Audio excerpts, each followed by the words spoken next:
The briefing of the Development Budget Coordination Committee on the macroeconomic assumptions and fiscal targets used in the formulation of the fiscal year 2026 National Expenditure Program is now called to order. Please stand for the singing of the national anthem, and please remain standing for a minute of silent prayer. Bayang magiliw pero sa silanganan, alam ng puso sa titik mo'y buhay. Lupang hinirang, duyan ka lang magiging, sa manlulupin, di ka pasisiin. Sa dagat at bundok, sa simoy at sa langit mo paghang. Ilang ang tula ang awit sa paglayang tinawan. Ang kisap ng wagawan mo'y tagumpay na natitigil. Bituin ng araw niya kailan pa may magdidilim. Lupa ng araw ng walang pagsika. Buhay ay langit sa ating mo. Aming ligaya na pag may mamapit. At mamatay ng dahil sa'yo.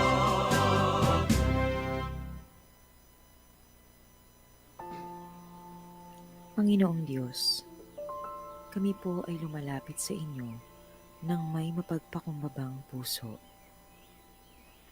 Hinihiling po namin ang inyong paggabay at karunungan sa pagsisimula ng aming gawain. O Diyos, nawa ay pagpalain mo po ang bawat isa at pumagitna ka po sa amin sa araw na ito. Nawa ang gawain na ito ay maging daan upang kami ay magkaroon ng karagdagang kaalaman na tutulong sa amin upang kami ay mas lumago at kami ay magkaroon pa ng mas maayos na relasyon sa bawat isa. Tulungan ninyo po kami magkaroon ng bukas na isip at puso at pagkakaisa upang mapaglingkuran ka namin sa lahat ng aming gagawin. Bigyan ninyo po kami ng lakas upang masunod ang inyong nais sa aming buhay. At gamitin ang mga talento na ibinigay mo upang makatulong sa aming kapwa. Idinadalangin namin ang lahat ng ito sa pangalan ni Jesus. Amen.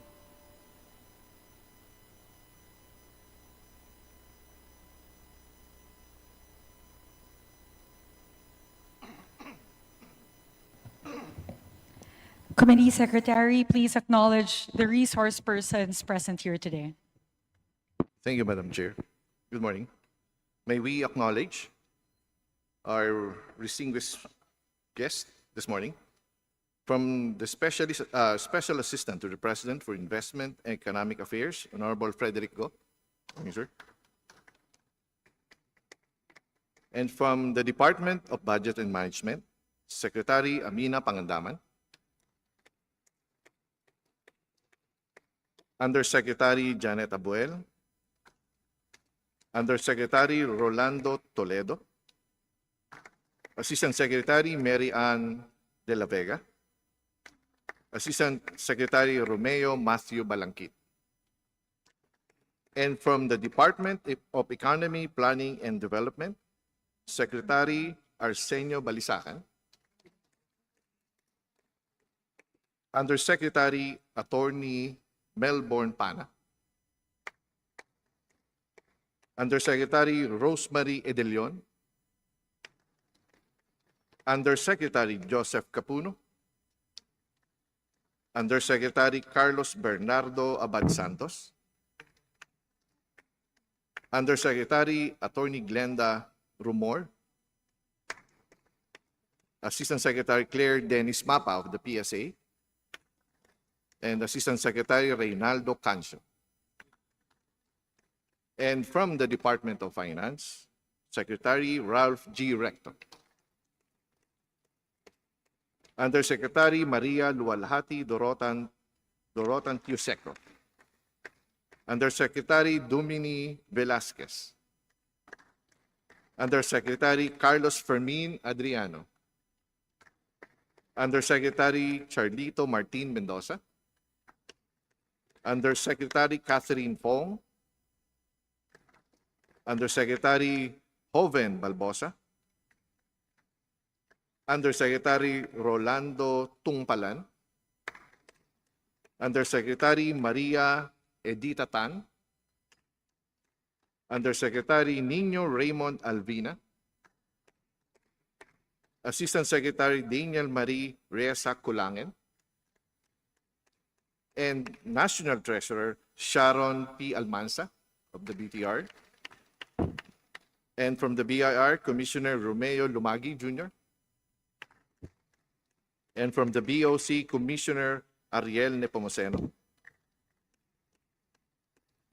From the Bangko Sentral ng Pilipinas, Deputy Governor Zeno Ronald Abenoja. Director Siti Hanicia Botocan. Director Dennis Bautista. Senior Director Plorabel Santos Madrid. Managing Director Leila Magda Rivera. And General Counsel Roberto Figueroa. That's all, Madam Chair. Thank you very much, ComSec. May we now recognize the Honorable Ferdinand Martin G. Romualdez, Speaker of the House of Representatives, for his opening remarks.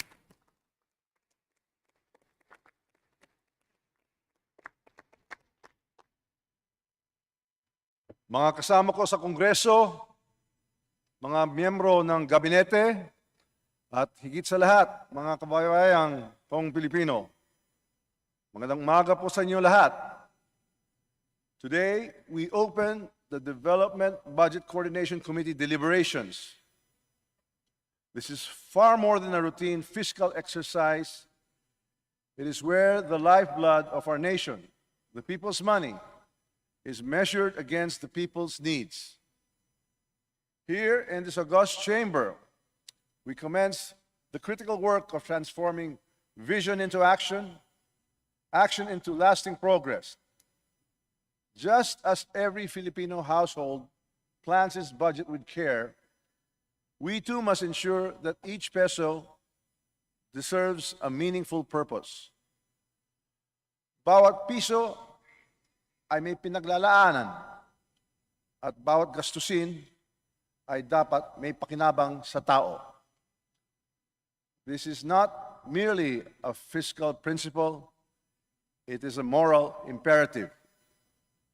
It is our solemn duty to translate this proposed 6.793 trillion budget into classrooms for our youth, medicine for our sick, roads for our farmers, jobs for our youth, and security for our nation. This is why the House has opened its doors wider than ever before. We've ended the practice of the small committee. We welcome civil society observers because the Filipino people deserve full transparency in how their hard-earned money is planned, allocated, and spent. Kapag malinaw ang proseso, malinaw din ang tiwala. At kapag may tiwala ang taong bayan, may lakas ang pamahalaan. Transparency is not an option.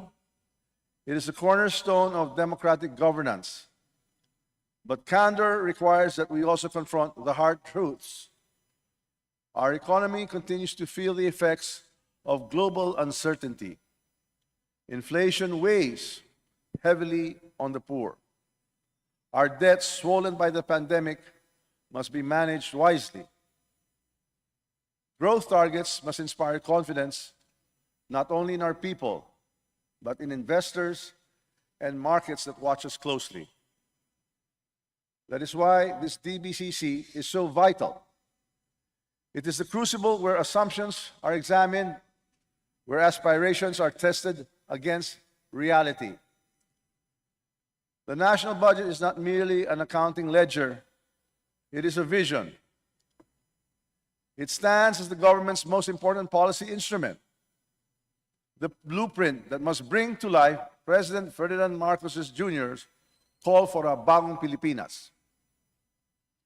It is a comprehensive plan to connect communities, lower food costs, uplift education, strengthen healthcare systems, and create livelihoods and safeguard our sovereignty. To our partners in the executive branch, allow me to be clear. We will scrutinize, we will question, we will deliberate thoroughly. But we do so not as adversaries, but as allies, united by a shared purpose.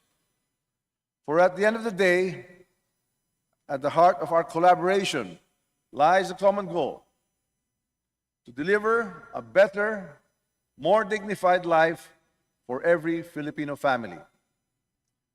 Let this DBCC be remembered not only for figures presented, but for the principles we upheld. Let it be said that here, leaders chose honesty over evasion, service over self-interest, and unity over division. Budgets are not built on numbers alone. They are built on trust. And trust is built on truth.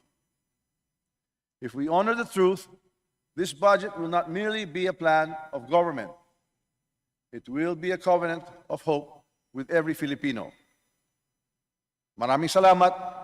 Mabuhay ang sambayanang Pilipino. Mabuhay ang bagong Pilipinas.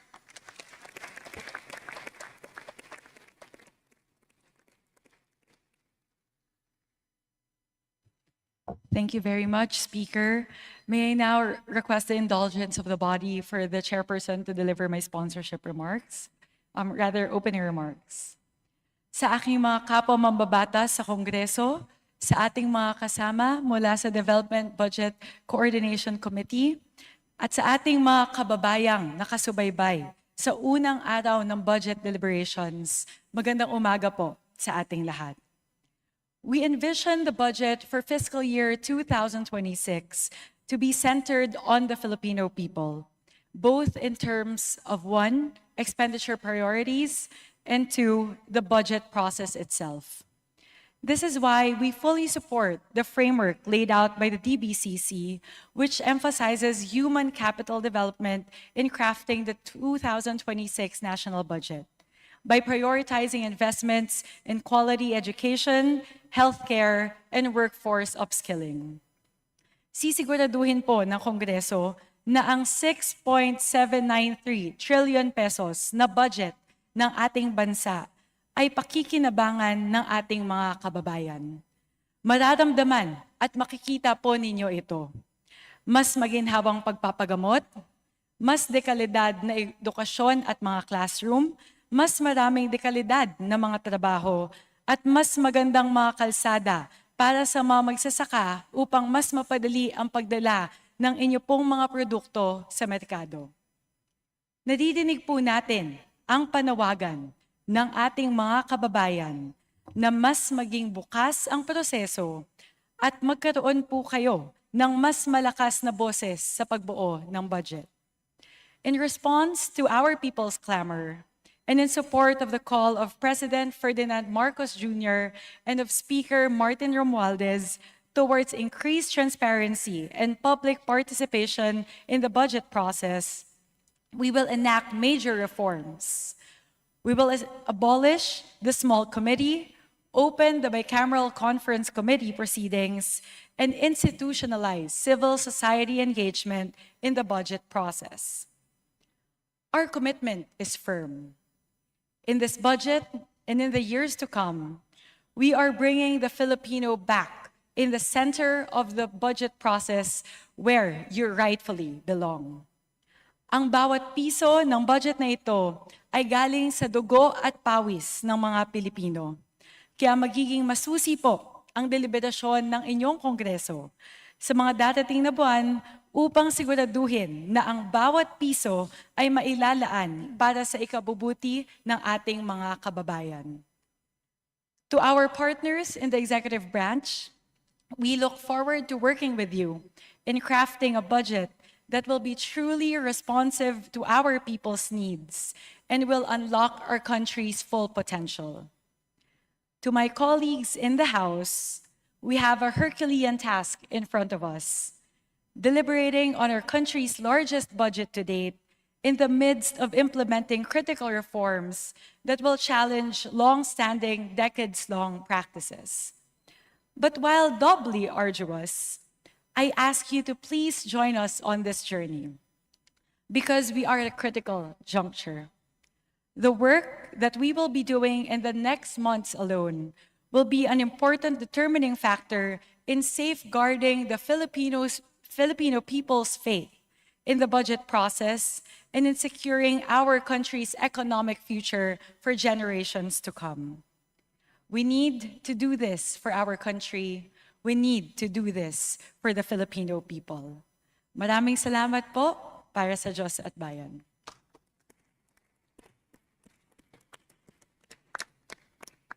COMSEC, please recognize the members present here today, as well as the members of the civil society organizations. May we acknowledge the presence of the Deputy Speaker Ronaldo Puno,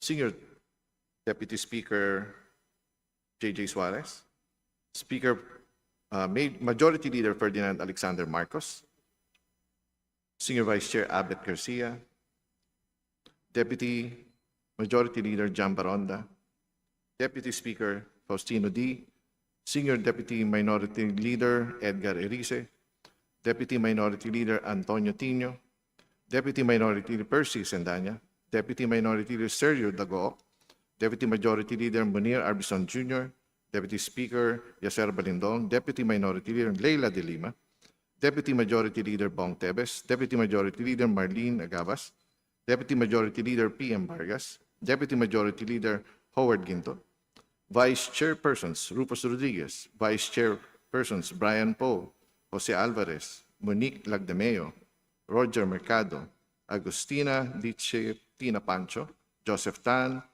Romel Angara, Alexandria Gonzalez, Lalo Matugas, Raman Nava, Isabel Sagarbaria, Josefina Talyado, Maria Cristina Lopez, Cherise Fernandez, Johan Bautista, and also Vice Chair Romeo Momo, Dante Garcia, and Vice Chair Marcy Teodoro, and Vice Chair Bernadette Escudero.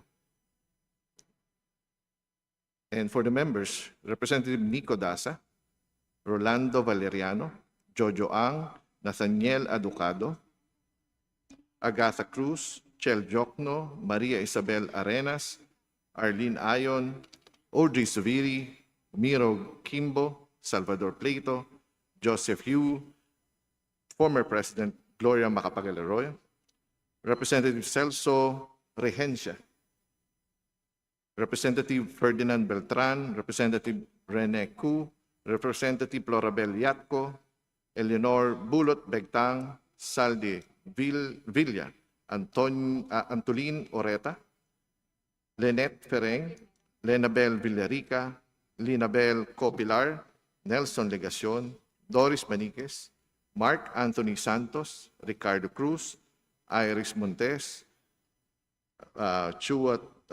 Caterina Chuatay, Representative Jan Rurik Pajernos, Deputy Speaker Bambi Emano, Deputy Majority Leader Ramon Rodriguez, Representative Jerry Perez, Representative Lonel Zenisa, Representative Ryan Recto, Deputy Speaker Jefferson Conghun, Representative Luis Villaferte, and Representative Romeo Acop. May we also acknowledge the presence of the civil society organizations that we have invited in these proceedings.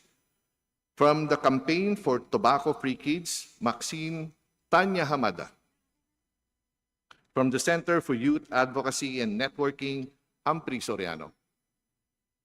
From Code NGO, Brian Esra Cainglet Gonzalez.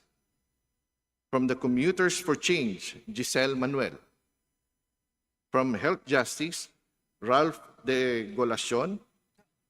From the Institute for Climate and Sustainable Cities, Juan Miguel Bilarba Torres, Jose Robredo Institute, Dr. Francisco Magno, Move as One Coalition, Robert C., Multiply Ed Philippines, John Lloyd L. Sisura, People's Budget Coalition, Citizens Budget Tracker, Adolfo C. Montesa, from the Philippine Legislators Committee on Population and Development, Maria Aurora Kilala, from REID Foundation, Karen Valenzuela, and Safe Travel Philippines, Ann Camille Fajardo, Social Watch Philippines, Alce Kitalag, and from the Makati Business Club, Gita Keswani.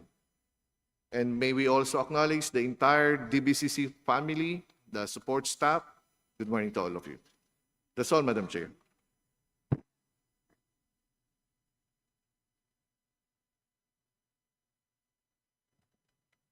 Thank you very much, Comsec. We would like now to proceed with the presentation of the Development Budget Coordination Committee.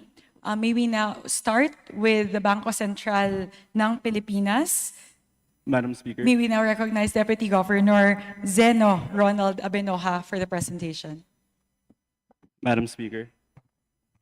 Madam Speaker, may I be recognized?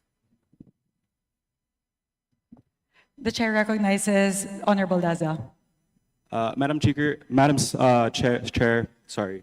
May I make a parliamentary inquiry? Please proceed. Madam Chair, thank you for recognizing me on my parliamentary inquiry. But before I begin, I would like to make a short manifestation. I would like to thank you and congratulate you, Speaker Romualdez, Majority Leader Marcos, and Minority Leader Lebanon, and the entire leadership for the opening remarks you made, along with Speaker, on the abolishment of the small committees after third reading, as it was done in the past, or as it was practiced, and that the bicameral conference committee will now be open to the public, as well as the institutionalization of civil society organizations. This is in line with the pronouncement, of course, of the President in his SONA, and this will be great, a good step forward for budget transparency and public participation. And I'd like to recognize your efforts at the onset of our budget deliberations. But in line with my parliamentary inquiry under our House rules, in section- Madam Chair, point of order. Please There is proceed, always- Honorable Rodriguez. My point of order is that under the rules of the Committee on Appropriation, there is a listing of those who are going to interpolate. It starts with the minority and then goes to majority after all the presentation that will be done. Otherwise, if you'll allow, we have very good points from the Congressman Dasa, but if we allow interventions at this point, then we are going to not follow the order of interpellation and manifestation. So sadly, I'm sorry, but I have to do this call to order because we have to follow our rules. Madam Chair. May For your I ruling. ask the Honorable Daza as to the nature of this parliamentary inquiry? Well, Madam Chair, in line with my parliamentary inquiry, under the House rules in Section 35, the fourth paragraph provides, a bill, resolution, or petition shall be set for a hearing only after it has been referred in plenary session to an appropriate committee. But because the NEP, in my understanding, has yet to be filed as the GAB, my inquiry is this a briefing or a hearing? This is a briefing, as mentioned by the chair during the call to order. So, Madam Chair, it is my understanding that because the GAB will not be filed until September 1st, my question is, perhaps because maybe I'm a first-termer, so please enlighten and satisfy my curiosity. Why does it take so long for the GAB to be filed, considering we received it last week? The process of... Madam Chair, I call for the ruling of my point of order. May I request for the members to wait for the chair for you to be recognized by the chairperson before proceeding. Honorable Rodriguez. Thank you, Madam Chair. I call for a ruling of the chair on my call to my point of order.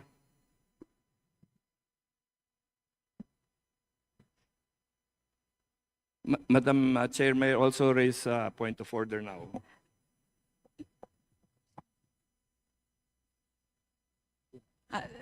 Before that, I would just like to quickly respond to the query by the Honorable Daza. The reason why it takes so long, it's a tedious process. So every line that's there in the NEP has to be encoded manually and translated into the General Appropriations Bill. That's why we would need that time in terms of the preparation and the printing. Thank you, Madam Chair. If I may just...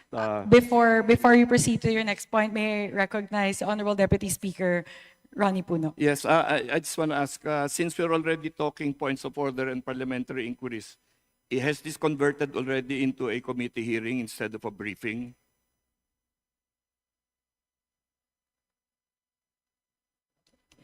Yes, so this is not yet a hearing. This will be a briefing. Hearings would only be conducted once the GAB is filed formally. So hence the current layout of today is a briefing. May I inquire while we are making this a briefing instead of a hearing?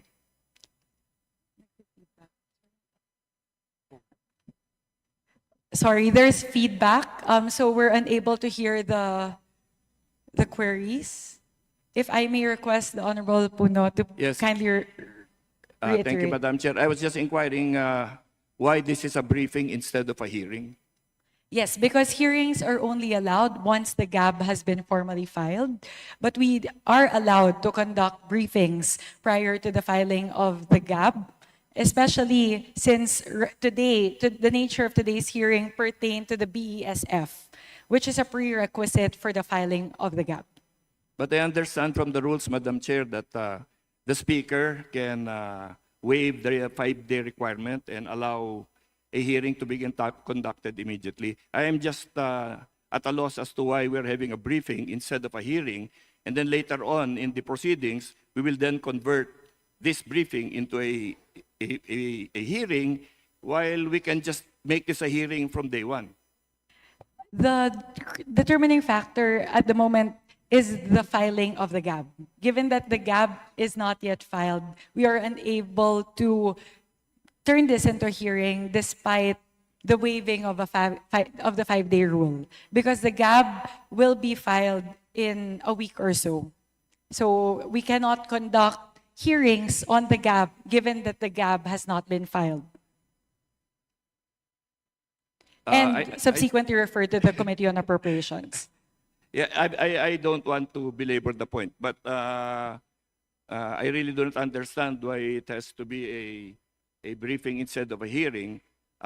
Since the senior deputy speaker is here, I believe we might have a quorum in the halls of Congress right now. What is to prevent us now from moving that the proposed appropriations be read into the minutes of the first reading and be assigned already to the Appropriations Committee, so that the committee can take cognizance and jurisdiction already over this matter? Because right now, as a briefing, the committee has no jurisdiction over anything that is going on. So in the technical sense, we are unable to conduct a hearing on the GAB, given that the GAB is yet to be filed. So that is the subject matter of the hearings later on. It is the GAB. So now what we're conducting the briefings on would be the macroeconomic assumptions and details on the sources of financing, which will then feed into the the GAB. Essentially, what we need to determine today is whether there is sufficient sources of financing to be able to finance the expenditures as stated in the NEP, which would later be turned to the GAB. So that's the reason why the sequence of events would be the BESF would be turned over, and then after that, we would have to conduct the hearings on the BESF, macroeconomic assumptions, sources of financing. After that, we can determine that there is enough sources of financing to finance the expenditures listed on the NEP, and thereafter, the NEP can be turned into the GAB. Madam Chair. Thank you for your explanation, Madam Chair. I will leave the matter there, but I will serve notice that I will bring this matter up when Congress is in session or the House is in session as a point of order again, because I believe that it's important that the Committee on Appropriations assumed jurisdiction already in a formal way over all of these proceedings. Thank you, Madam Chair. Thank you very much, Deputy Speaker Puno. May I recognize Honorable Brian Pope? Madam Chair, considering we've already discussed the situation with the hearing versus briefing, in the interest also of time, since all of our secretaries have made time to be here and brief us today, maybe we could proceed. I'm very interested to hear what they have to say. Thank you very much. Before we proceed with the presentation of the BSP, may we request the technical team, the audio team, to please lessen the echo. It's a little bit challenging for everyone inside the plenary to hear. Actually, that's why we've been asking everyone to repeat their statements, because it's a little bit hard for us to hear. There's feedback. Madam Chair.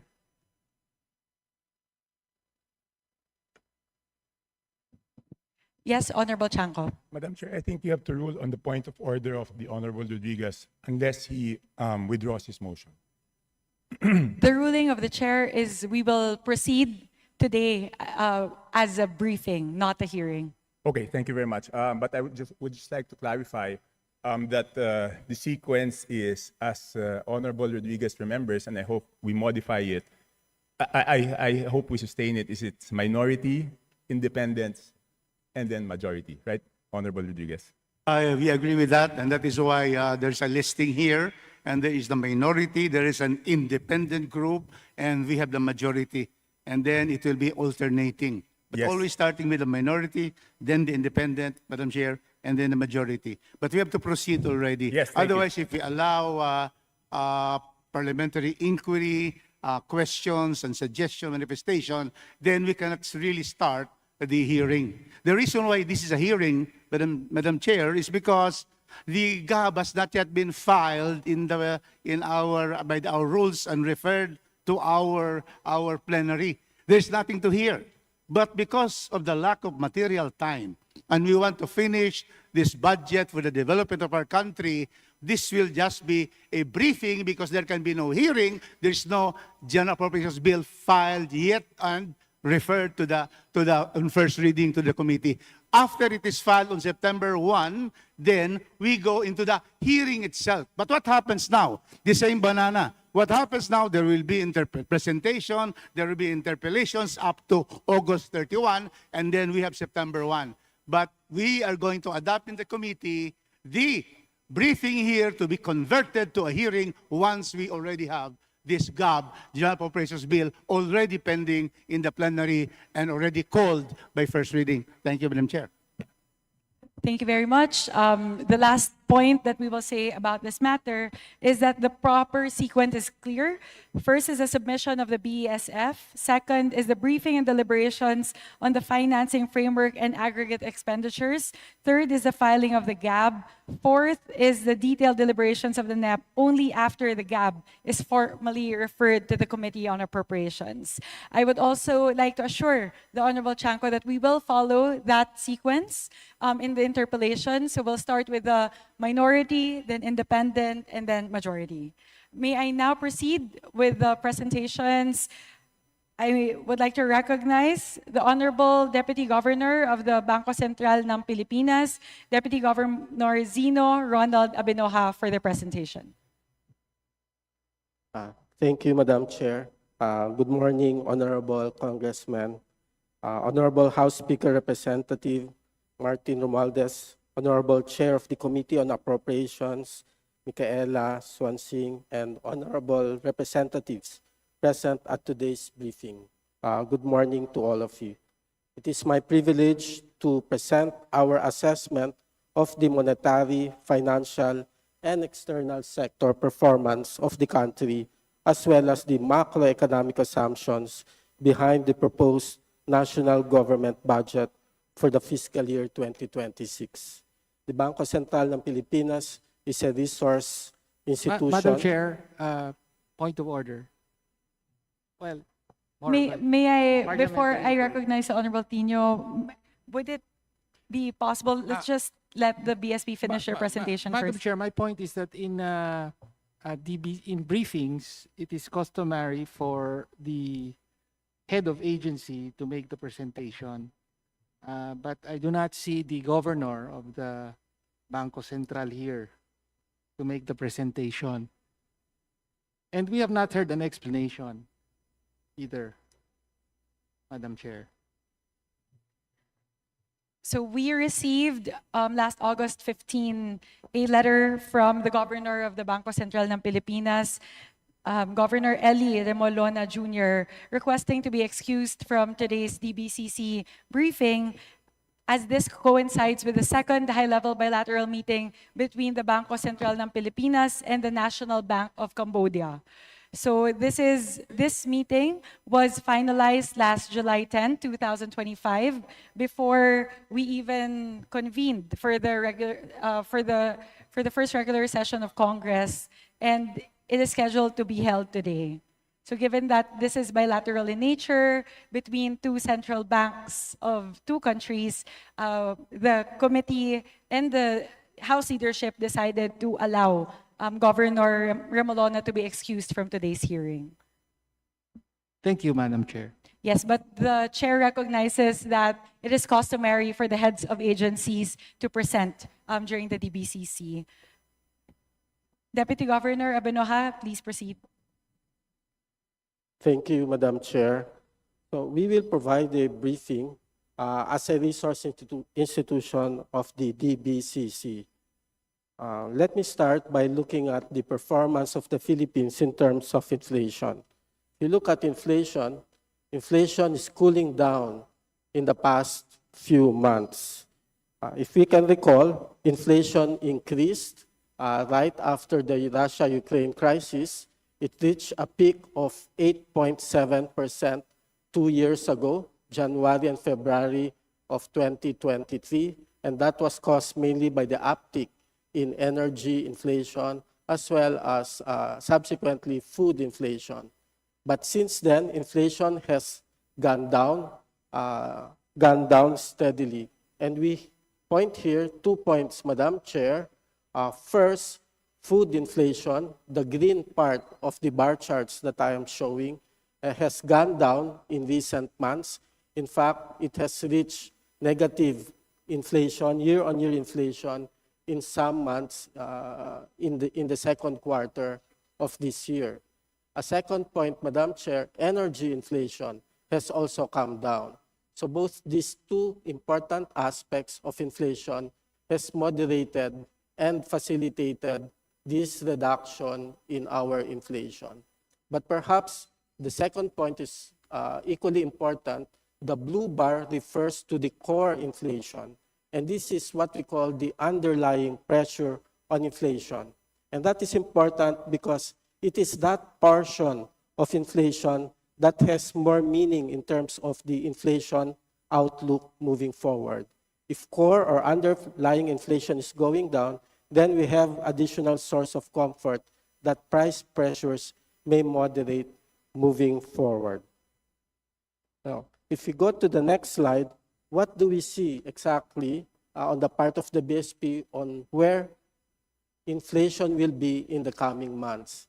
This is shown in the chart in the screen. As we can see, inflation is anticipated to continue to decline in 2025. In fact, it will be below 2% the rest of the year on average. The target in terms of inflation average for the year is 3% plus minus 1%, or 2 up to 4%. This year, we think we will average less than 2%, but next year, inflation will steadily increase, but still remain within the target of 2 up to 4%. The increase in inflation next year, although it will remain within target, could be traced back to what we call statistical effects or base effects, given the low inflation that we are experiencing in 2025. However, it will remain moderated, partly driven by stable international oil prices. Given these developments in inflation, as well as a near-term outlook on output, what has been the response of the Bangko Sentral ng Pilipinas to help manage the inflation environment? On the left side, we show here the interest rate movements that was undertaken by the central bank. When inflation was increasing 2 years back, we increased interest rates by a total of 450 basis points, or 4.5%, from 2% all the way to 6.5%, to help anchor inflation expectations and help moderate inflation. However, when we started seeing better inflation numbers, including core inflation, inflation expectations, the central bank started dialing back its policy rate. And that is what we show here. Since August of last year, the Bangko Sentral ng Pilipinas has reduced interest rates by about 125 basis points. So from 6%, interest rates has gone down to 5.25%. And in the latest press statement from the Monetary Board, the central bank is looking to continue to have an easing of its monetary policy, will remain data dependent, and that could be examined every meeting date of the Monetary Board on the monetary policy stance. On the right side of the chart is an equally important action by the central bank. We reduced the reserve requirements for large banks. This is the portion of deposits received by banks that they have to keep in their vaults to service unforeseen withdrawals or sudden needs of liquidity. It used to be as high as 20%, but that is a costly friction or part of intermediation cost. Right now, we have reduced it to 5% effective March of this year. What that implies is that it provides more liquidity into the system for more credit activities of the central bank. It reduces the cost of banks so they can better serve their clients. So we think these two moves are very important in managing inflation, as well as facilitating the efficiency of the banking system. Now, looking at the banking system, how are they performing so far? In this next slide, we show that the Philippine banking continued to be resilient to support domestic economic growth. The first set of numbers show that the banking system continued to expand so that it can provide services, including credit services, to households and businesses. At the same time that it is expanding, it continues to have adequate capital and continue to be liquid so that it is being managed well and can react or continue to be resilient even with unforeseen shocks. So the capital adequacy ratio, CAR, the liquidity ratios are all above the minimum regulatory thresholds that the Bangko Sentral has set for big commercial banks. And then finally, the third set of numbers at the bottom refers to the quality of the assets, particularly the quality of the loan portfolio of banks. The NPL, or the non-performing loans ratio, is quite small at 3.3%, and they have adequate allowances to cover for this particular portion of the assets of the banking system. So the non-performing loans are steady and are well covered by their allowances. Even as the banking system continued to grow and remain resilient, one advocacy of the central bank is to facilitate access to formal financial services by a broader segment of our population. And we show here in the next slide the progress that we have done so far. On the left side, we show the share of digital payments to total retail payments. Back 5 years ago, let's say in 2019 or 2020, the proportion of digital payments is about 20% of total retail payments. That has gone up quite dramatically, and it now stands at at least 57% of total retail payments as of 2024. On the right side, we also show the progress that's being done in terms of opening formal financial or banking accounts for the general population. And here we show the basic deposit accounts. Basic deposit accounts are no-frill accounts. The opening requirements are very minimal. The opening balance is small, and the maintaining balance is actually zero. And we can show that a greater portion of the population has opened this type of basic deposit accounts since 2019. If you look at 2019, about 4 million deposit accounts were opened, but now we have more than 26 million accounts of deposit accounts opened by the adult population of the country.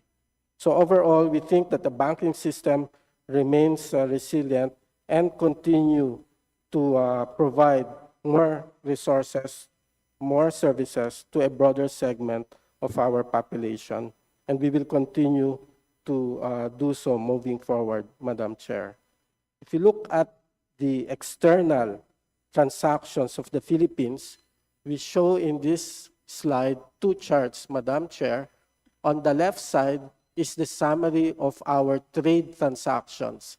Trade in goods, the blue chart, the blue bar on the left side, and the services and income portion of our external transactions with the rest of the world. As can be seen, if we look at goods transactions, it's a net deficit. However, if we look at services, and this covers the revenues of business, process outsourcing industry, as well as tourism receipts, the yellow bar, that's a positive. And if we add into it the remittances of OFWs, the green bar, then it could even be a larger positive number for our external transactions. So this services and income portion partially offsets the deficit that we are experiencing in terms of our trade in goods sector. Now, how much buffer do we have in terms of responding to external shocks? One such buffer is the international reserves. Right now, it's about $106 billion, and that amount is sufficient to pay for about 7 months' worth of imports of goods and services. If you look at our obligations, our principal and interest payments for the next 12 months, that amount of reserves is equivalent to more than 3 times the amount that we have to pay in a span of 12 months in terms of interest and principal payments, Madam Chair. So looking at both metrics, we do have an adequate amount of buffers to help us manage external shocks. We now move, Madam Chair, to the proposed near-term macroeconomic assumptions that underline the budgets that are being presented, that is being presented to Congress. And we show here the key numbers. If you look at headline inflation, it could average between 2 to 3% this year. In fact, our latest number is that it could even be below 2%. And then by 2026, it could average 2 to 4%. That is the assumption that is being adopted for 2026. It coincides with the inflation target for that year.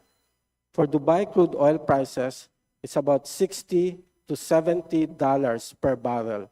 Right now, what we are seeing in the market are less than, actually, around $70 per barrel in terms of average for the first 6 months of the year. But if we look at 2026 futures prices, Dubai crude oil prices could average about $65 per barrel.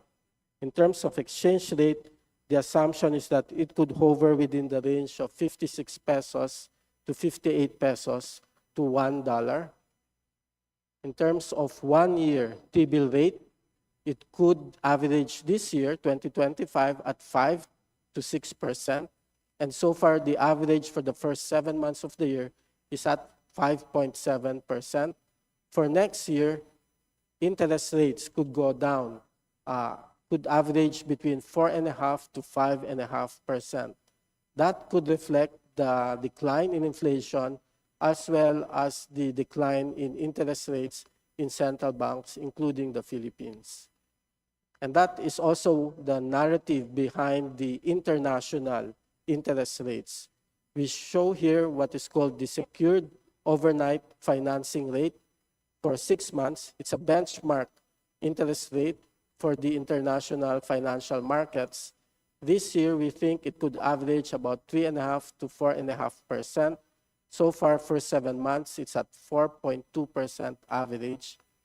Next year, it could go down further to 3 to 4%. Again, a reflection of possible easing of inflation pressures and decline in policy rates by central banks across major economies. In terms of goods exports, we continue to recover. It might still be a small negative growth rate for exports this year, but for 2026, we are penciling in a 2% growth. For goods imports, it will grow positive this year, about 3.5%, and further expand by an additional 4% by 2026. Both numbers, Madam Chair, reflects in part some of the uncertainty that we are seeing in the external environment, including the adjustments in the tariff as well as trade policies of other economies. To conclude, Madam Chair, we think that the Philippine economy is in a good position. We recognize that the environment that we are operating in is very much uncertain. There are a lot of challenges, and this, for example, could come from global trade tensions and geopolitical uncertainties. But we think that we are able to preserve the fundamental strength of the economy. On the part of the BSP, we will stay vigilant and continue to promote stability that will foster both a sustainable, broad-based, and inclusive growth for our country. I stop here, Madam Chair. Thank you. Thank you very much, Deputy Governor Zeno Abenoja of the Bangko Sentral ng Pilipinas for that presentation. My apologies, procedurally, we should have started with the remarks from the chairperson of the DBCC. My apologies, Secretary Mina. Chair, it's okay. Apo. We can proceed with the next presentation. Thank you.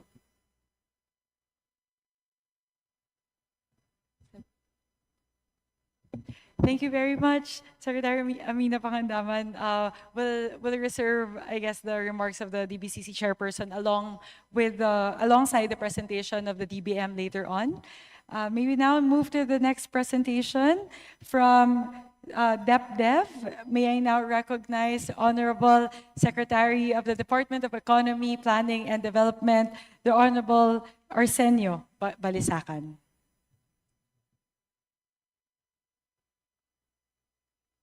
Honorable Speaker Martin Romualdez, Honorable Seniors Deputy Speaker David Suarez, Honorable Chairperson Micaela Angela Swansing of the Committee on Appropriations, and the Senior Vice Chairperson of the same committee, Honorable Albert Garcia, Majority Leader Sandra Marcos, Minority Leader Marcelina Libanan, honorable members of the House of Representatives, my fellow cabinet secretaries and Deputy Governors Zeno Abenoja, colleagues in government, ladies and gentlemen, good morning. On behalf of the DBCC, I would like to thank the House Committee on Appropriations for the opportunity to present an update on the progress achieved under the Philippine Development Plan 2023 to 2028, along with the economic outlook and policy priorities for the remainder of the Marcos administration. This presentation will cover three parts, as indicated in the outline shown on the screen.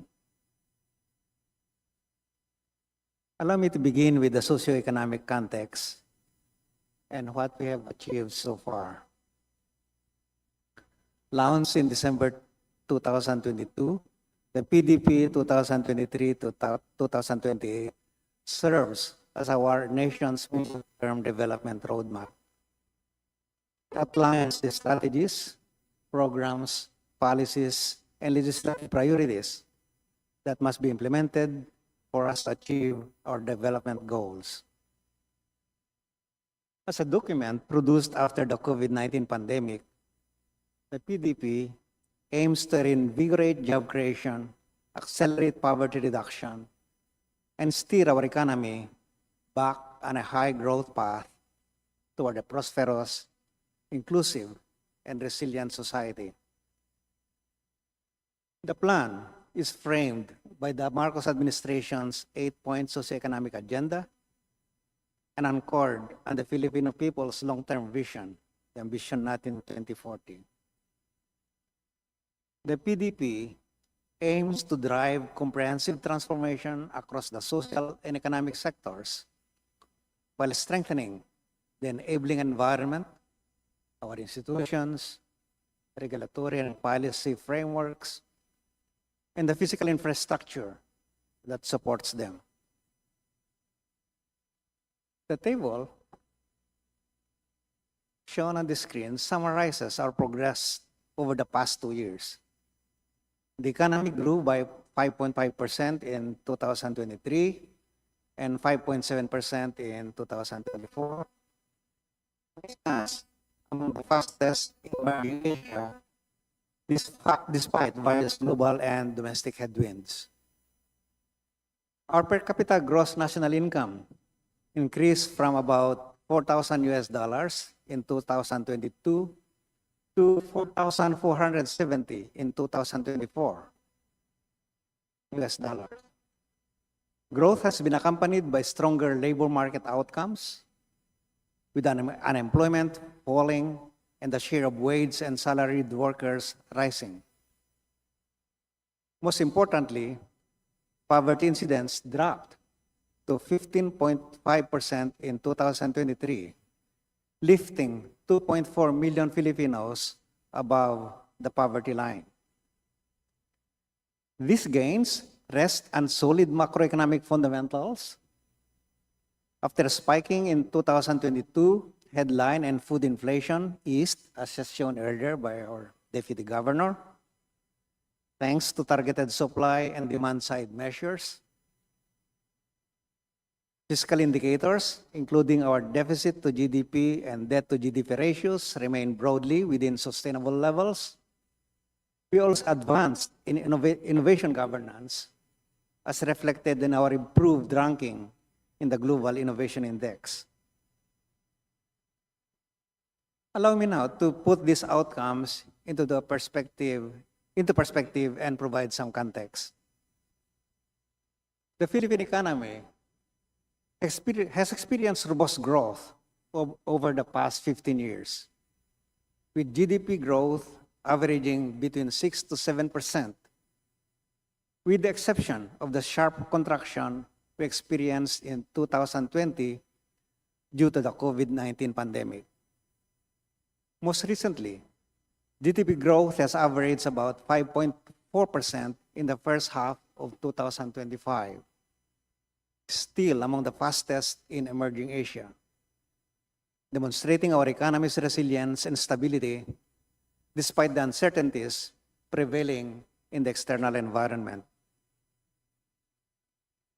Despite the setback from the 2020 pandemic, the Philippine economy rebounded strongly, nearly doubling in size over the past 15 years and outpacing many of its regional peers. This resilience has translated into steady income gains.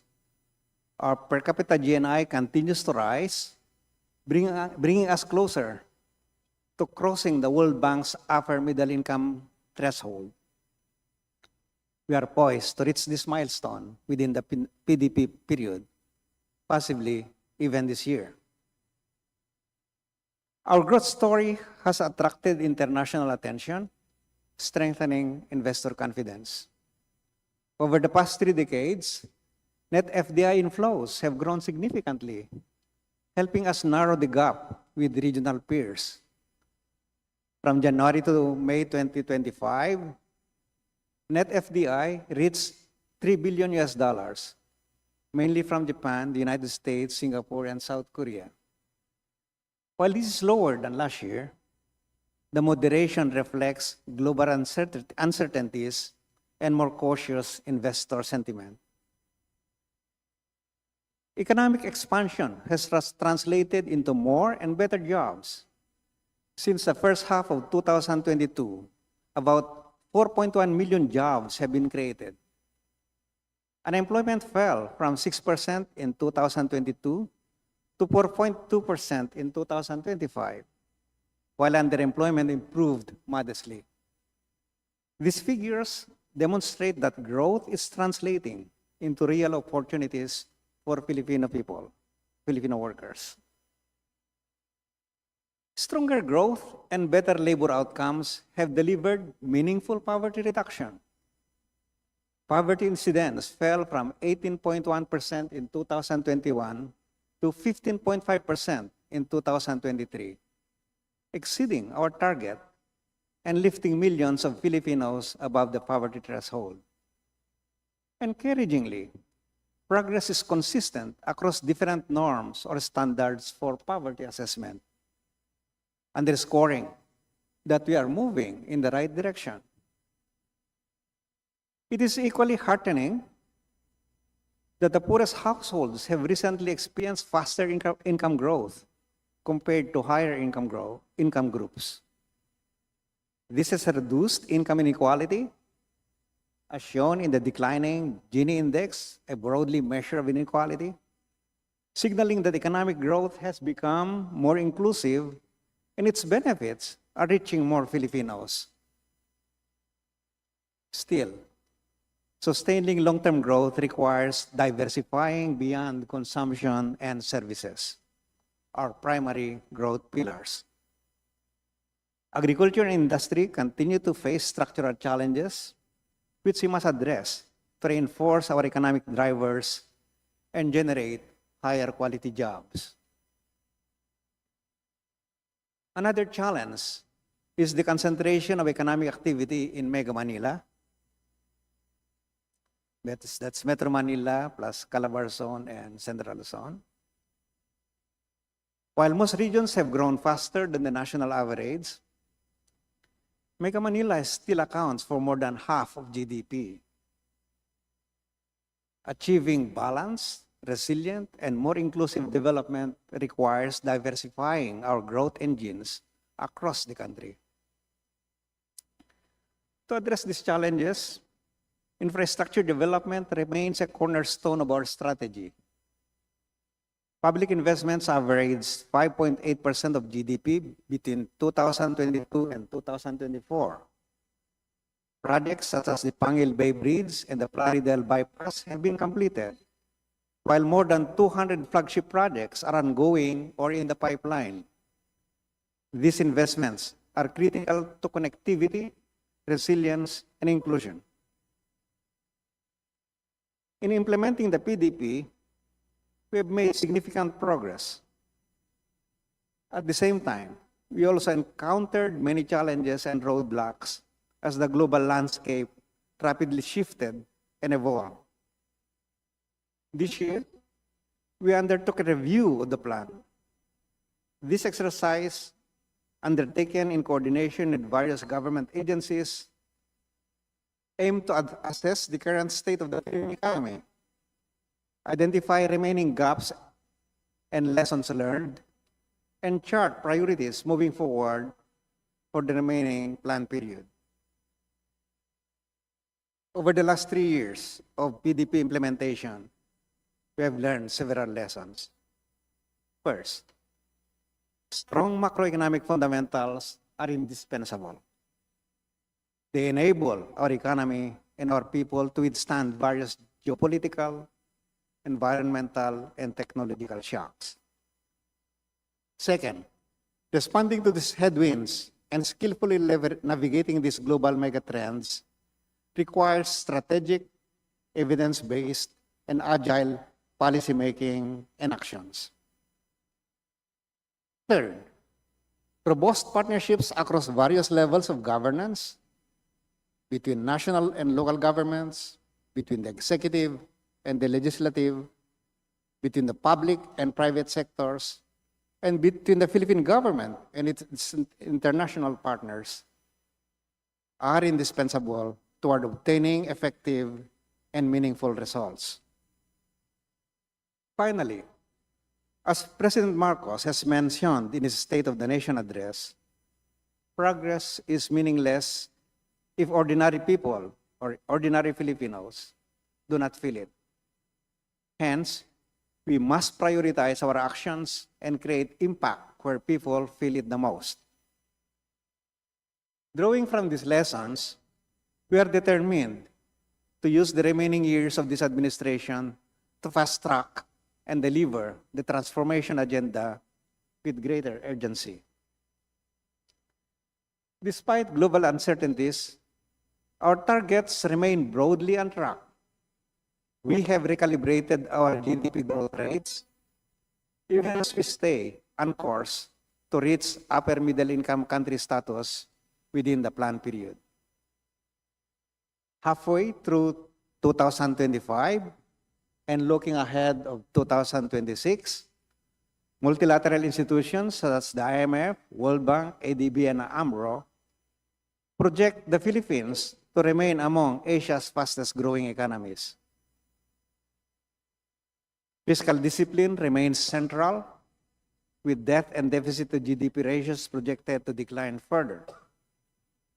If target headline and food inflation to stay within 2 to 4% to safeguard price stability. For labor market outcomes, we will sustain gains in employment while focusing on the creation of higher quality jobs. We aim to bring poverty incidence down to single-digit level. We will also continue improving innovation and market governance as critical enablers of productivity-driven growth and long-term economic dynamism.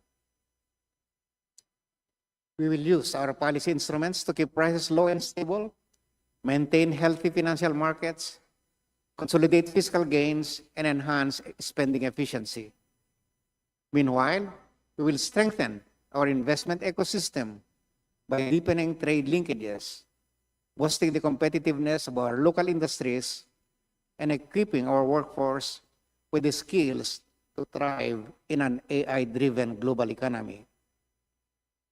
We will strategically pursue policies and actions that aim to diversify the sources of economic growth and support the flourishing of our regional growth engines. As the President has mentioned in his SONA, we will continue to prioritize measures that have the most significant impact on Filipinos. This includes improving equitable access to quality healthcare, creating education systems that address learning gaps and skills mismatches, and ensuring food security by raising productivity, developing the blue economy, modernizing logistics, and scaling up farm consolidation. With its impact on inclusion and productivity, connectivity remains high on the development agenda. We will sustain high levels of infrastructure development with over 200 flagship projects across various sectors and in different stages of development and implementation. Alongside this, we're implementing the PPP code to mobilize greater private sector participation in our infrastructure build-up with more than 250 PPP projects already underway and about 230 projects in the pipeline. A stronger policy and regulatory environment reinforces our efforts. Over the past 3 years, we have worked closely with Congress to pass reforms that advance human capital, strengthen investment, reinforce fiscal discipline, and create a predictable and enabling framework for growth. We will continue to collaborate with Congress to prioritize transformative reforms identified in the updated PDP. Reforms that will accelerate the realization of our shared development objectives. In closing, while we have made significant progress, the challenges ahead demand bold reforms and sound policy choices. We must continue to build the capacity of our people, transform our institutions, and future-proof our economy. With the 20th Congress as our steadfast partner, we have the opportunity to uplift the lives of our people and shape the future we desire. Together, under Bagong Pilipinas, let us move closer to our shared vision of a matatag, maginhawa at panatag na buhay for every Filipino. Thank you. Thank you very much, Secretary Balisacan of the Department of Economy, Planning and Development. May we now proceed with the presentation of the Department of Finance. May I respectfully recognize the Secretary of the Department of Finance, Honorable Ralph G. Recto. Thank you very much. Deputy Speaker, Majority Leader, Madam Chair, the Vice Chairpersons, and members of this committee, magandang umaga po sa inyong lahat. It is nice to be back in the bigger and better house, which was my home for 11 years, which should have been 13 by now, if I had not been sentenced to do hard labor in the cabinet. Be that as it may, thank you for this opportunity to brief the House about the national government's fiscal position. But before we begin to talk about where we are heading, let us first look back at where this administration began. For our fiscal outlook can only be fully understood within the context of the circumstances we inherited and the global trends that heavily influence our course forward. So allow me to provide these briefly. To start with, this administration came at a time when we needed to rescue an economy flatlined by the pandemic. Bumagsak ang ating ekonomiya ng 9.5%, pinakamababa mula World War II, and the past administration left us with a massive debt of 12.8 trillion. Ang interest sa 12.8 trillion ay kulang-kulang mga 650 billion pesos. And against this backdrop, we navigate an ocean of global uncertainties. Nariyan ang Russia-Ukraine war, El Nino, Israel-Gaza war, Israel-Iran war, geopolitical tensions with China, a Cold War, and now the rise of trade wars. Around the time we crafted the first medium-term fiscal framework in 2022, the world still hoped for a smooth post-pandemic recovery. But these geopolitical tensions interrupted this recovery. Supply chains were disrupted, food and fuel prices surged, inflation soared. In response, central banks tightened interest rates, tempering global growth expectations. Just like every other country, we feel the weight of these global pressures. That is why when I took on the Finance Secretary hat, my first move was to recalibrate our growth and fiscal targets. We now review these targets regularly to keep them attainable, realistic, and adaptive to global headwinds, while staying firmly anchored on sustainable growth. Because fiscal goals rise and fall with growth targets. Setting them unrealistically high in uncertain times risk revenue shortfalls. This would widen the deficit and force us to borrow more. To be clear, tempering these targets is not lowering our ambition. It is sound fiscal discipline. It shows confidence in our ability to deliver and the wisdom to pace ourselves so we can finish strong. Our refined medium-term fiscal program now charts a realistic path to reduce our deficit and debt while creating more jobs, raising incomes, and lifting millions of Filipinos out of poverty along the way. And under this, we have ensured that every peso collected or borrowed will be stretched to deliver the biggest bang per buck for the Filipino people. To put it into perspective, the 2025 national budget stands at 6.35 trillion pesos, of which only 4.64 trillion pesos are supportable by revenues.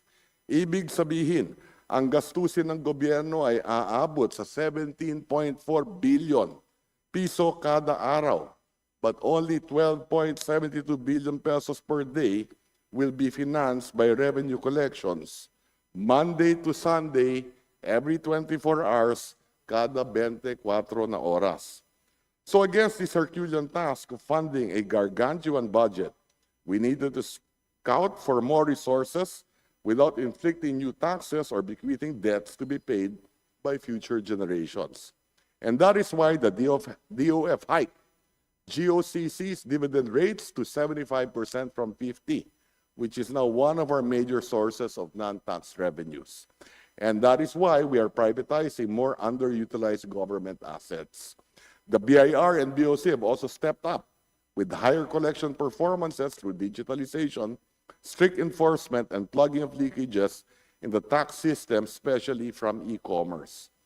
So far, we are on track to meet our medium-term fiscal framework targets, with revenue collections growing by double-digit for the last 3 years at an average of 13.8% annually. Tax collections have also consistently expanded at an average of 11.5% annually. In fact, in 2024, we achieved a revenue effort of 16.7%, the highest in the last 27 years. We are also on course to meet our fiscal program for the year, having already achieved half of our targets. As of mid-year, our tax collection continued to post double-digit growth, totaling 2.03 trillion pesos. This is 10.7% higher than last year. This robust revenue performance placed us among Asia's top revenue to GDP ratios at 16.7% for the first half of 2025. Our expenditures also grew by 9.5% in the first half of the year, reaching 3.03 trillion pesos. Meanwhile, our fiscal deficit for the first half stood at 765.5 billion pesos, within our mid-year target. As a percentage of GDP, our deficit remains manageable at 5.7% for the semester. Our full-year target is 5.5%. With tax collections projected to grow by an average of 10.2% annually from 2025 to 2028, total revenues are on track to hit nearly 6 trillion pesos by the end of the president's term. By 2030, our total revenues will hit 7 trillion pesos. This means that we are asking the BIR and BOC to work harder and boost efficiency at a faster pace. Our projections also took into account the additional revenues from recently enacted reforms, including the VAT on digital services and the Capital Markets Efficiency Promotion Act. Moreover, we expect more revenues from the soon-to-be enacted Rationalization of the Mining Fiscal Regime Act. The DOF is also exploring the possibility of having a general tax amnesty this year. Disbursements, on the other hand, are expected to grow by an average of 6% and remain above 20% of GDP.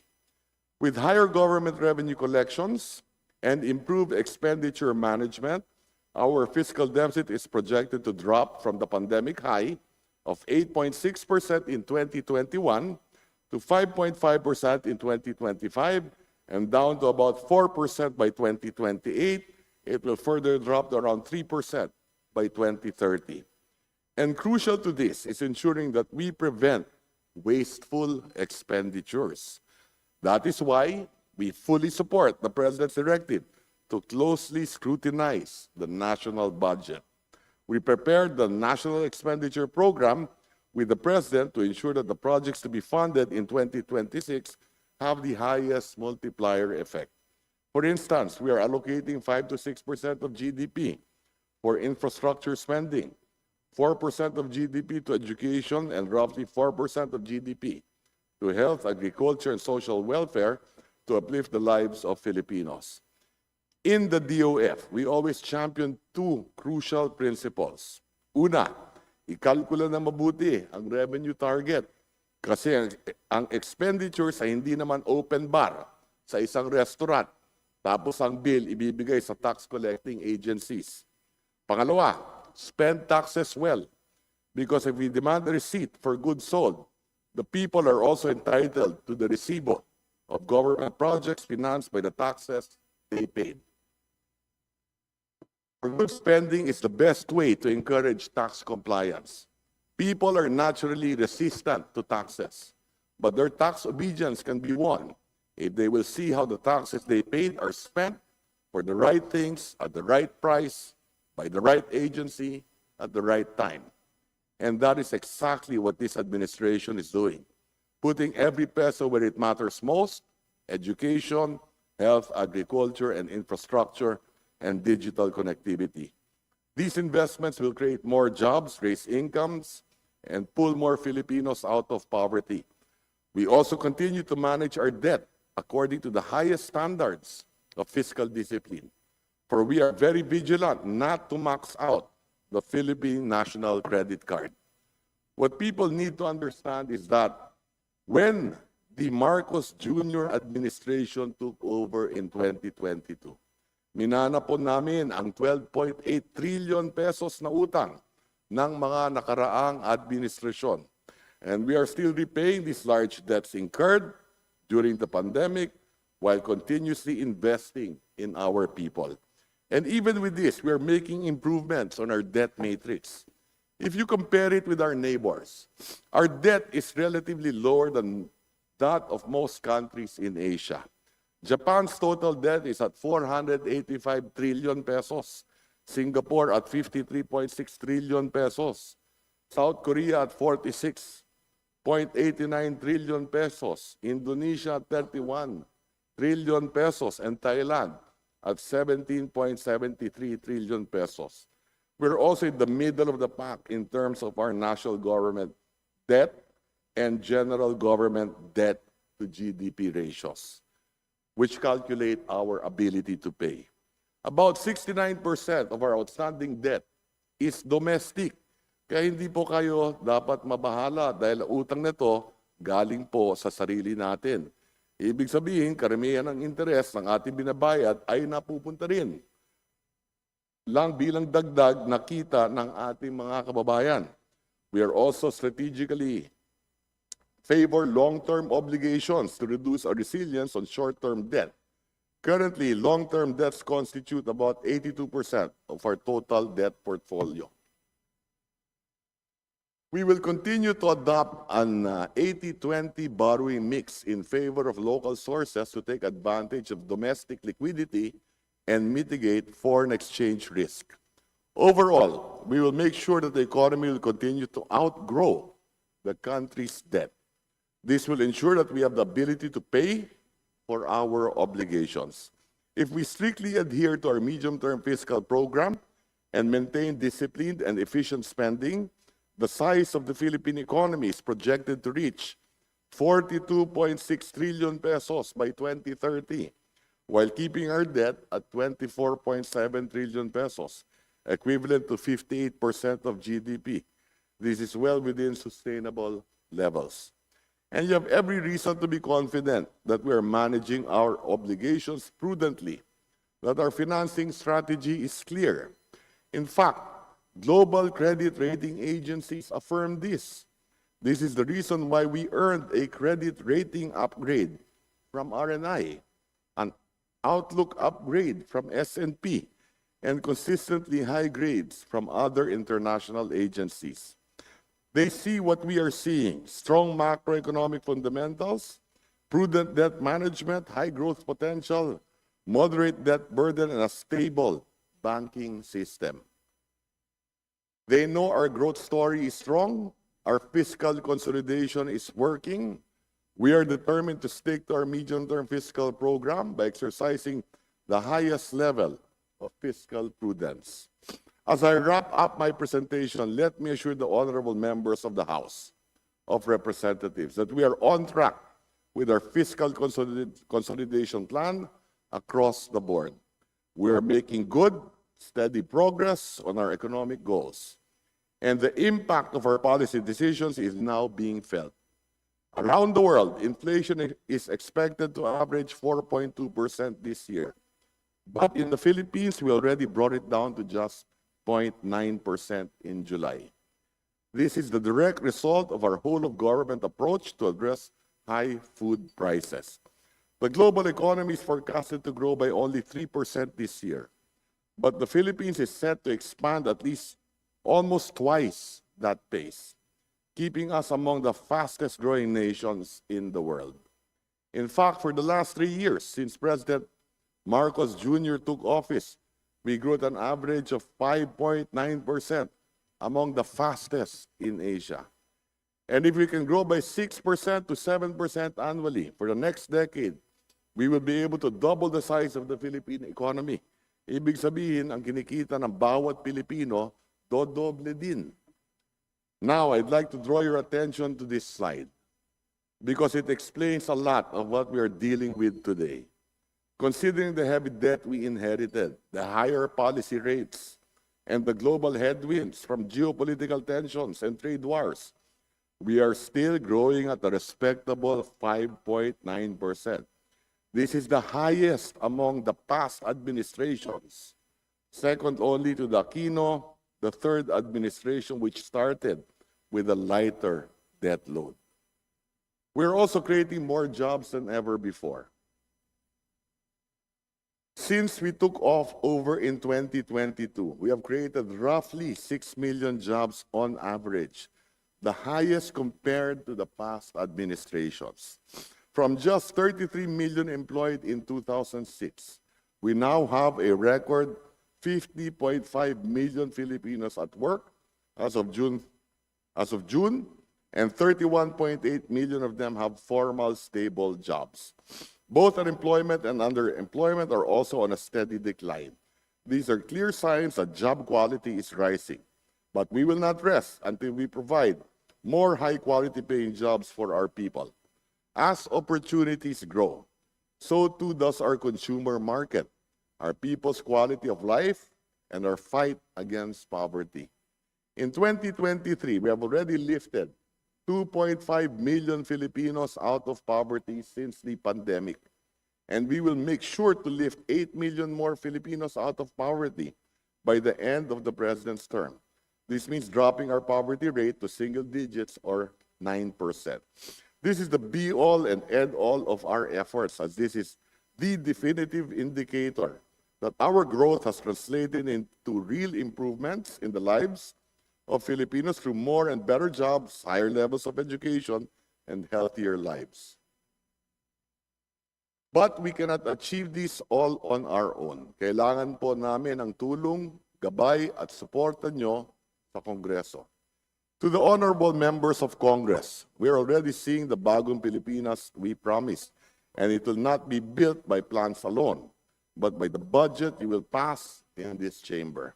The 2026 proposed budget of 6.793 trillion pesos that you will enact will help us get there.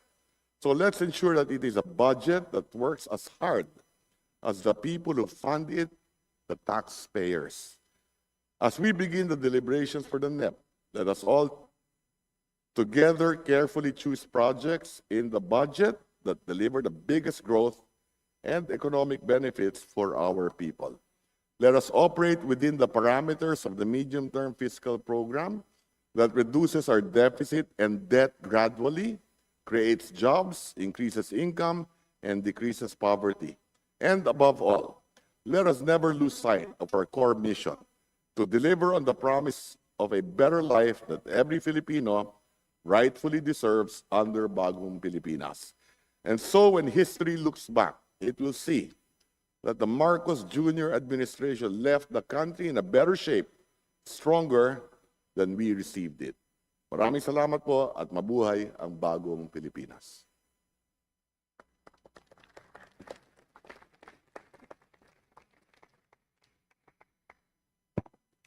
Thank you very much, Secretary Recto. We would now move to the presentation of the Department of Budget and Management, as well as the remarks of the chairperson of the DBCC. May I now recognize the Honorable Secretary Amina Pangandaman, Secretary of the Department of Budget and Management and chairperson of the DBCC. Thank you, Chair. To House Speaker Martin Romualdez, Majority Floor Leader Sandra Marcos, Senior Deputy Speaker JJ Suarez, House Committee on Appropriations Chairperson Micaela Swansing, Senior Vice Chairperson Albert Garcia, Minority Floor Leader Marcelino Libanan, honorable members of the 20th Congress, my fellow economic managers, and colleagues in government, magandang umaga po sa inyong lahat. Assalamualaikum warahmatullahi wabarakatuh. Thank you for this opportunity to present the key dimensions and priorities of the fiscal year 2026 National Expenditure Program. At the onset, allow me to share that no less than our President sat down with each agency, not just once, but several times, to better understand and plan with them how we can make our agenda for prosperity truly felt by the Filipino people. And our very hardworking officials, bureaus, services, and offices at the Department of Budget and Management and DBCC, together with all departments and agencies of the executive branch, worked hand in hand to ensure the fulfillment of the needs and aspirations of the Filipino people. Hence, what we present to you is a national expenditure program that is not only strategic and fiscally sound, but most importantly, people-centered. We will also continue to pursue our agenda for prosperity, but this time with the theme of nurturing future-ready generations to achieve the full potential of the nation. This theme reflects our commitment to ensure that the budget not only meets our economic targets, but become more about truly uplifting the lives of our people, especially the next generations. At the same time, all of our efforts seek to achieve the full potential of the nation, to borrow the President's words at the last ASEAN meeting, and achieve the bagong Pilipinas we all aspire for. The fiscal year 2026 National Expenditure Program amounts to 6.793 trillion pesos, or equivalent to 22% of the gross domestic product, and is higher by 7.4%. The economic team has worked hard to ensure prudent and sound fiscal management, with our budget deficit targets in mind, considering that we receive a total proposal amounting to 10.101 trillion, way beyond our limited fiscal space. As such, the DBM carefully evaluated all submissions against the following criteria. First, alignment with the Philippine Development Plan. Second, shovel readiness, which means that they are backed with completed feasibility studies, procurement plans, and other requirements to ensure timely implementation of the projects and programs. We also restricted new construction projects to prioritize the completion of those already underway. Third, absorptive capacity, which ensures that agencies can fully utilize their funds. And lastly, fiscal space to maintain sustainability. We also encourage agency to adopt efficiency measures, reducing maintenance and other operating expenses, including travel, training, and utilities, except for critical sectors such as education, health, and agriculture. And finally, we prioritize programs that deliver the highest impact. We also encourage agencies to implement sustainable practices in government operations to ensure that our resources are utilized to meet both present and future public needs. The proposed fiscal year 2026 national budget is composed of two main sources. First, the program appropriations, which account for 64.8%, or 4.403 trillion pesos, and cover agency-specific and special purpose funds. Next is the automatic appropriations, which make up 35.2%, or 2.390 trillion pesos, and are authorized by existing laws.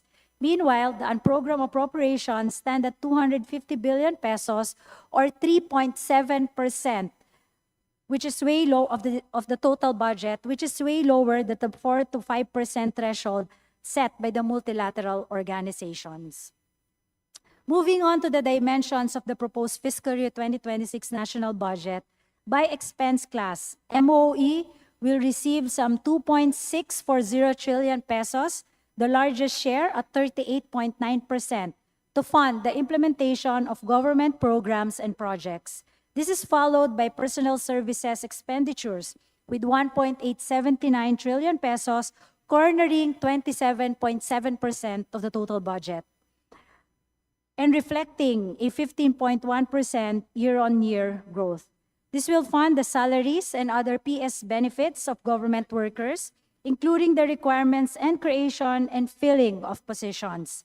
Finally, capital outlays will be allocated with 1.324 trillion pesos to fund priority infrastructure projects, while financial expenses comprising largely of interest payments will be provided with 950 billion pesos.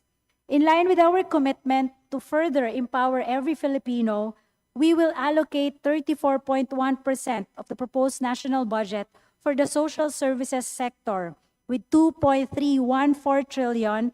Next is the economic sector with 27.5% with 1.868 trillion pesos. This will fund priority projects on education, health, social protection, agriculture, and infrastructure, all of which uphold the fundamental rights of Filipinos and promote inclusive and sustainable development. Meanwhile, the general public services and defense sectors will be allotted with 1.2 billion pesos or 17.7% and 430.9 billion pesos with 6.3% respectively, while a total of 978.7 billion or 14.4% will be provided for debt burden, comprising interest payments and net lending to government corporations.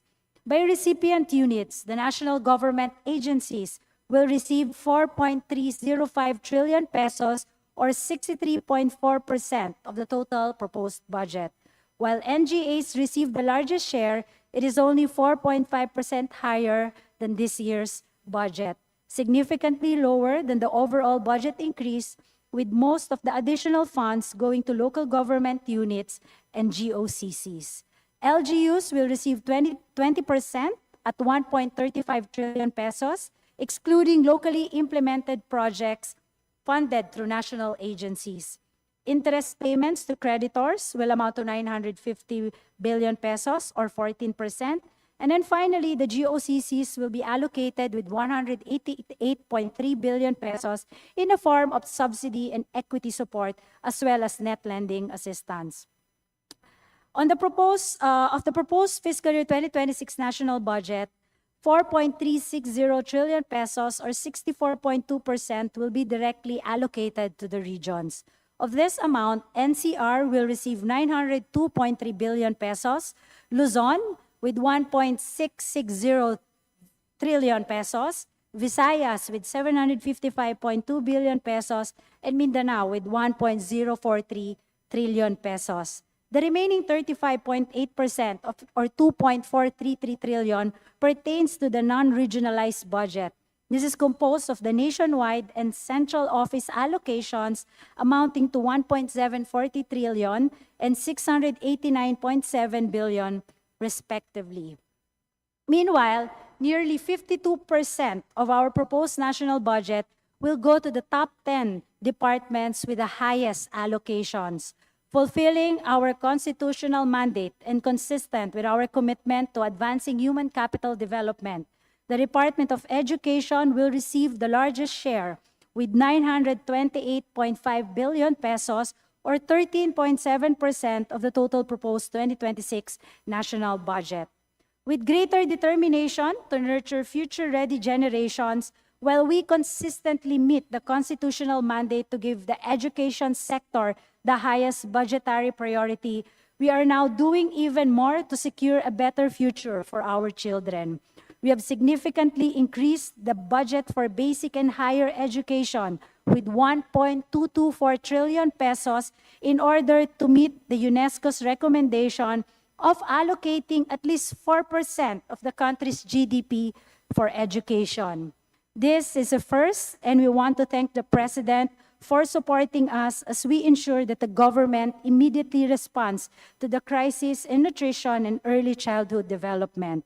The DBM worked very hard to fully fund this mission to save our children and achieve this breakthrough child-responsive budget target. And I hope Congress will also support this. Together, let us take immediate action to fight child malnutrition, addressing the learning crisis, and support our youth in fulfilling their dreams.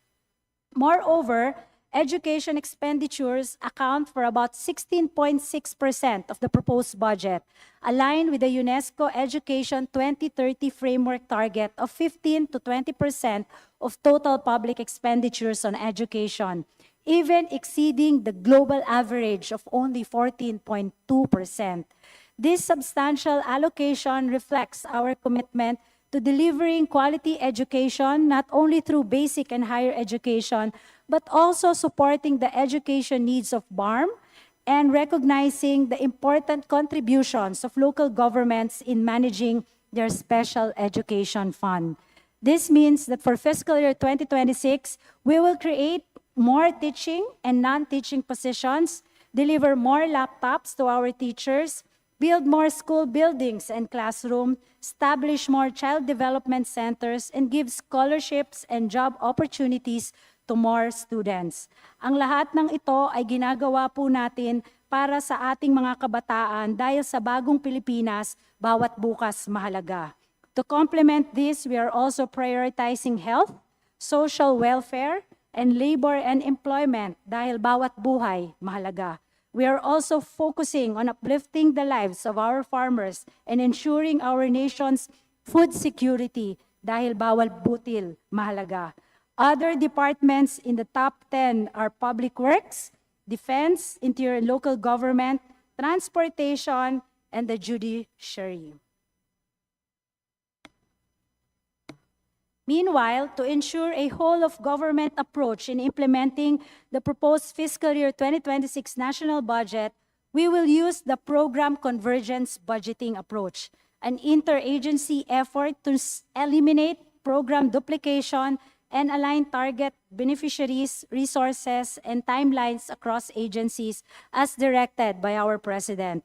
We have identified 15 PCB programs that directly support the priorities of the Philippine Development Plan, including the Risk Resiliency Program and the Water Resources Program. New PCBs are also introduced in fiscal year 2026, including PCB on Public Financial Management System, which aims to enhance transparency and efficiency across financial management systems, and building early growth to integrated nurturing or BEGIN program, which aims to address stunting and other recommendations in the EDCOM 2 Year 2 report.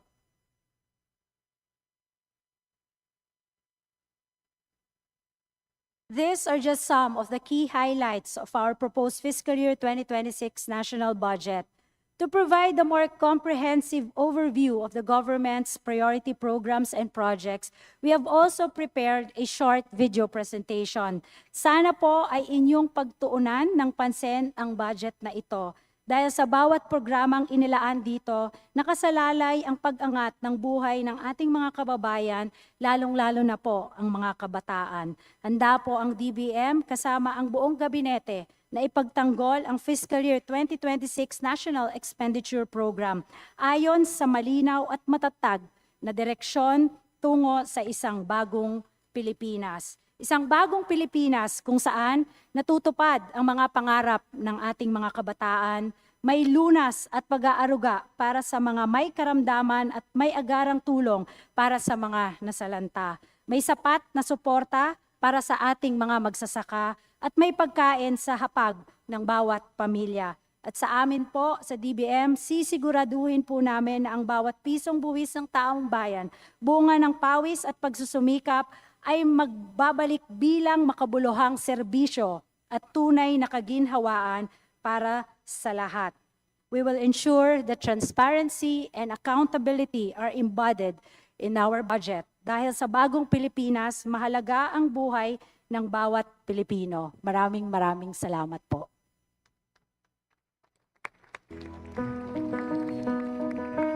Sa likod ng bawat budget ay may buhay, may pamilya, at may bukas na nakasalalay.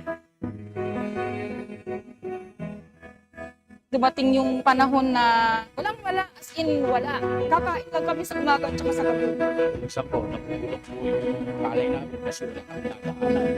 Hindi nagkataon na kami sa panahon, hindi ang time na kami namin kainin. Awan ko doktor ito.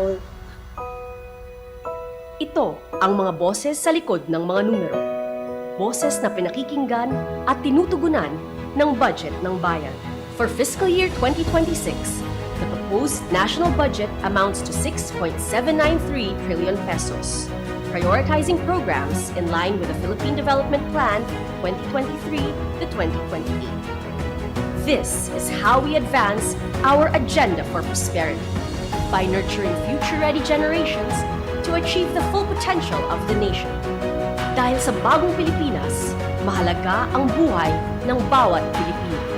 Ibubuhos pa natin ang lahat-lahat, hindi lamang upang mapantayan, kundi mahigitan pa ang pagbibigay ginhawa sa ating mga kababayan. Education has always been a top priority in the national budget. And in 2026, for the first time, we are allocating nearly 4% of our GDP to basic and higher education, meeting UNESCO's global benchmark. Mas maigting at agarang aksyon ang ating tugon dahil bawat bukas mahalaga. Mahigit 50,000 teaching at non-teaching positions ang nalikha mula 2024. Sa susunod na taon, 65,000 pa ang malilikha upang lubusan ng matugunan ang kakulangan sa guro, maging sa school counselors at administrative staff. Mas pinalawak rin natin ang DepEd computerization program sa pamamagitan ng 48,000 laptop packages para sa ating public school teachers. Noong 2024, mahigit 3,000 silid-aralan ang itinayo natin at 4,000 pa ang itatayo sa 2026. Bilang karagdagang tugon sa krisis ng edukasyon, mahigit 600,000 tutor ang tutulong sa ating mga mag-aaral sa public schools sa ilalim ng Academic Recovery and Accessible Learning o ARAL program. Lalo pa nating pagtitibayin ang Alternative Learning System o ALS para sa ating mga out-of-school youth and adults. Sa ALS ko nakita yung isang pamilya, isang samahan na mga out-of-school youth na binubuo muli yung pangarap nila. Patuloy ang paghahatid natin ng libre at dekalidad na tertiary education upang mas marami pang kabataan ang magkamit ng magandang kinabukasan. Magkakaroon ng Bagong Pilipinas Merit Scholarship Program upang matulungan ang mga karapat-dapat na mag-aaral na makamit ang kanilang mga pangarap.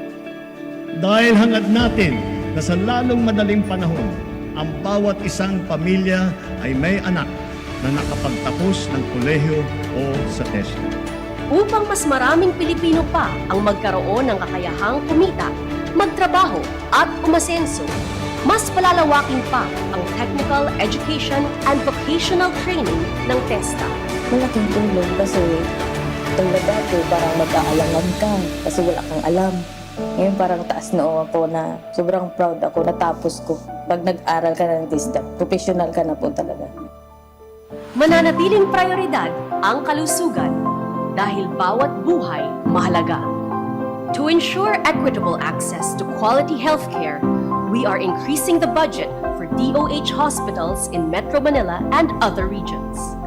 This covers the operations of the Bagong Urgent Care and Ambulatory Service or BUCAS centers. Pinalawak rin ang PhilHealth coverage. Sa purok kalusugan, mas malayong mga purok ang maaabot ng serbisyong pangkalusugan sa tulong ng mga health personnel at barangay health workers. Dahil bawat buhay mahalaga, we are transforming the country's social protection system. Sa patuloy na pagtugon sa hamon ng kahirapan, ang budget na nakalaan sa Pantawid Pamilyang Pilipino Program o 4Ps ay halos doble para sa 2026. Sa pamamagitan po ng 4Ps, hindi lang pag-asa binigay po sa akin. Buhay talaga. Pangalawang buhay. At upang patuloy ang pag-unlad, Patuloy rin ang tulong na matatanggap ng graduating 4-piece beneficiaries sa pamamagitan ng Sustainable Livelihood Program o SLP. Milyon-milyong disadvantaged at displaced workers ang nabigyan na ng hanap buhay ng TUPAD program at patuloy itong magbibigay ng suporta sa mahigit 1 milyon pang manggagawa sa 2026. Tungo sa food security, patuloy ang suporta sa mga magsasaka at pagtaguyod ng sustainable agriculture dahil bawat butil mahalaga. Upang palakasin pa ang produksyon ng bigas, mas paigtingin natin ang suporta sa National Rice Program at palalawakin ang pamamahagi ng lupa sa pamamagitan ng support to parcelization of lands for individual titling project. Titriplehin din natin ang pondo para sa Rice Competitiveness Enhancement Fund o RCEF para sa seed development at farm mechanization. Lumaki po ang aming income. Dahil sa teknolohiya, napadali na po lahat ang pagsasaka. Magbibigay rin ng rice training ang RCEF sa pamamagitan ng iba't ibang institusyon tulad ng TESDA. Noong pong kami ay napapasok at nag-seminar sa TESDA, doon po namin natutunan kung paano namin iisa-isahin, step by step. Nakita po namin na gumaganda po yung ani basta sinusunod po namin yung aming pinag-aralan. Ipagpapatuloy din natin ang Rice for All program na maghahatid ng abot-kayang bigas sa mga kadiwa centers at lokal na pamilihan. Sa halagang 20 pesos kada kilo, makakabili na ng pangunahing pagkain ang bawat Pilipino. Magtatayo naman tayo ng National Agricultural Food Hub sa Clark para maging pangunahing distribution and marketing center. Dadagdagan pa natin ang mga farm-to-market roads upang mas mapadali ang transportasyon ng ating mga produkto. Kung nung magawa yung farm-to-market road na to, napakalaking ginhawa po. Kaya po lubos na nagpapasalamat kami. To sustain economic growth, we will continue allocating 5 to 6% of GDP annually for the Build Better More infrastructure program. In 2026, we will build better and build more road networks, railway systems, airports, subways, and busways, and other public transportation projects. The progress goes beyond physical infrastructure. Digital transformation is also essential. At upang masiguro na bawat Pilipino ay may national ID, bibigyan natin ng mas mataas na pondo ang Philippine Identification System. Through PhilSys registration, magkakaroon sila ng national ID na magagamit nila sa kanilang mga pagkakakilanlan. Tungo sa patuloy na paglago ng ating ekonomiya, palalakasin pa natin ang suporta sa mga micro, small, and medium enterprises sa pamamagitan ng MSME Development Program at Shared Service Facilities Project. Ngayong meron na po kaming SSF project, marami na po mga member nagkaroon ng mga dagdag pagkakitaan. Towards sustainability, we will continue tracking our climate change expenditures. And we are making disaster resilience a budget priority by enhancing flood control and empowering local communities through the People's Survival Fund, or PSF. Fiscal decentralization is strengthened with a bigger national tax allotment share for LGUs and a higher block grant for the Bangsamoro Autonomous Region in Muslim Mindanao. And as we gear up to host the ASEAN Summit in 2026, we reaffirm our commitment to regional cooperation and global partnerships. And we are putting the Filipino people at the heart of it all. Sa likod ng bawat programa, may buhay, may kwento, at may pangarap. At sa pamamagitan ng 2026 National Budget, sama-sama nating tutuparin ito sa bagong Pilipinas, kung saan bawat bata, saan man sulok ng bansa, ay may pag-asang makapag-aral at matupad ang pangarap dahil bawat bukas mahalaga. Isang bagong Pilipinas kung saan ang may sakit, lalo na ang may hirap, ay may ospital na matatakbuhan, doktor na makukonsulta, at gamot na abot kaya, at kung saan sa gitna ng krisis may agarang tulong dahil bawat buhay mahalaga. Isang bagong Pilipinas kung saan ang mga magsasaka ay may sapat na suporta at kung saan ang bigas ay maaaring bilhin sa abot kayang halaga dahil bawat butil mahalaga. Dahil sa bagong Pilipinas, bawat budget ay para sa mamamayan.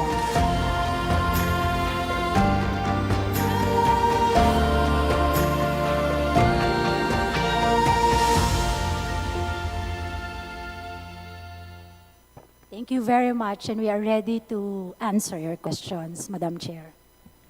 Thank you very much, Secretary Amina Pangandaman and DBM family, Secretary Ralph Recto and DOF family, Secretary Arsenio Balisacan, and to the DepDev family, and Deputy Governor Abenoja, and to the whole BSP family. Okay, before we proceed with the questions, ComSec, please recognize the additional members that joined us today. Thank you, Madam Chair. May we acknowledge the presence of Vice Chair Bibi Aline Vargas Alfonso, Vice Chair Patricia Calderon, Vice Chair Dale Corvera, Vice Chair Loreto Amante, Vice Chair John Tracy Cagas, Vice Chair Renanto Arrogancia, Vice Chair Cocoyap, Vice Chair Ando Aminal, Vice Chair Jerry Espina, Vice Chair Johan Bautista, Vice Chair Ferdinand Hernandez, Vice Chair Maria Carmen Zamora, Vice Chair Imelda Di Maporo, and the following House members: Representative Christine Chutor, Representative Walfredo de Maguila, Representative Jeffrey Ferrer, Representative Jorge Bacobo, Representative Franz Ligaspi, Representative Lani Mercado, Representative Olga Ko, Representative Antonio Ko, Deputy Minority Leader Crisel Lagman, Representative Tony Pet Albano, Representative Jose Manuel Lagdemeo, Representative Larnie Roque, Representative Ramil Hernandez, Representative Roy Gonzalez, Representative Joel Chua, Representative Amado Bulilla Defort, Deputy Minority Leader Ana Victoria Veloso Tuason, Deputy Majority Leader Zia Alonto Adjong, Representative Rebecca Inares, Vice Chair Rachel Arenas, Representative Irene Labad-Labad, Representative Mark Coanco, Vice Chair Arnie Pentebella, and Representative Terry Ridon. May we also acknowledge the presence of Undersecretary Adrian Carlos Bersamin of the PLLO. Good morning, sir. That's all, Madam Chair. Thank you very much, ComSec. We will now proceed to the questions from the members. A few reminders. May I remind our distinguished colleagues that each member is given 5 minutes for questioning and interpellation, excluding the response of the resource persons. And when you hear the bell sound, it means that you only have 30 seconds, and please wind up your questions. On the part of the resource persons, may we request for the responses to be brief, just so we can facilitate the movement more quickly. And then I would also like to request our members to please refrain from asking questions that have already been asked by other House members previously. Third, please keep the questions institutional and macroeconomic in nature. Please make sure that the questions are directed to the agencies, and parochial concerns may be addressed at the right forum and at the right time. So today, if we may please keep the questions institutional and macroeconomic in nature. Please also, when you start your questions, please also indicate to which agency you are directing your question. And finally, as part of a long-standing and respected tradition of the House of Representatives to accord preferential treatment to the minority members of the House, followed by the independent and majority members in an alternating manner, I will now proceed to recognize the first member to ask questions, Senior Deputy Minority Leader Edgar Arice. Thank you, Madam Chair, colleagues, members of the DBCC. Good morning. Before moving forward to the 2026 national budget, I think it will be beneficial if we learn from the past. So may I just ask some clarificatory questions? In the 2025 budget, during the bicameral conference committee, an unprecedented portion of the general appropriations bill, which is 373 billion, to be specific about it, was cut and diverted to other items, either augmenting existing items or funding new ones. The items completely defunded were placed in the unprogrammed funds. Were you aware of this? Huge cuts in the GAB? I ask because such a magnitude of deduction and diversion significantly undermines the development plan that the National Expenditure Program sought to fund. May hear the SDML answer Erisa, may I ask to which agency you're directing your question? to both the Secretary of DBM and the Secretary of Finance. Secretary Pangandaman, Secretary Recto, if you may please respond to the query of the Honorable Erice. Madam Chair, I'm sorry, but the audio is quite, malabo. It's, and if I can just repeat it, your question is that, are we aware Yes. of the changes? Of the 373 billion, to be specific about. No, Mr. Chair. No, Madam Chair. If you are not aware, This is from GAB, sir, Madam Chair, from GAB. HGAB po. If I hear it right, Madam Chair. From HGAB po, Madam Chair, we are not aware po. yes, but when the 2025 budget was given to the President announced publicly that he will review it personally. Of course, I'm sure that the President consulted you. After reviewing, ang binito lang po ng ating Pangulo ay 26 billion. Masyado pong maliit kumpara doon sa malaking pagbabago. Ang ibig po bang sabihin nito ay na-alter na yung ating development plan o yung President's budget? I'm asking this because since 2023, mahigit 1 trillion na po yung budget cuts ng Kongreso sa budget ng Pangulo. Nag-agree po ba ang Pangulo dito sa budget cut na to dahil 26 billion lang po yung kanyang binito? And what will be the effect of this on the plans and programs of the President's budget? Yes. Well, first of all, Mr. Speaker, there is a saying, the executive proposes, the Congress disposes of the budget, and the executive implements the budget. Having said that, the President, in his wisdom, his first pass was to veto a few portions in the budget. Now, during the time of implementation of the budget, the President has decided not to release the entire appropriations today. And why is that? Because it may not be consistent with the Philippine Development Plan of his administration. So, if the President sees, for example, that there are double entries in a particular project, he's not bound to release these appropriations. So, at any given time, during budget execution, the President can withhold releases of the budget if it is not consistent with the priorities of his administration. And as of today, my understanding is that roughly 60 to 80 billion has still been withheld. Madam Chair, these cuts were unprecedented. I've been in Congress for quite some time. Ngayon lang po, ganyan kalaki yung budget cuts. Nag-explain po ba ang Kongreso kung ano ang dahilan? Bakit mayroong ganito kalaking pagbabawas? I'm sorry, can you repeat the question, please? These budget cuts, the biggest, 3 years, 200 plus billion in 2023, 400 billion plus in 2024, and for 2025, 300 billion. Yes, just to correct. This is unprecedented. Yes. I've been in Congress for quite some time. This is my 13th year in Congress. Wala pong ganyang nangyayari pag Mr. Speaker. na binabawasan ng ganyang kalaki yung President's budget. Ano po kaya ang dahilan nito? Mr. Speaker, my understanding is that these are not budget cuts, but realignments done by Congress, by both the House and the Senate.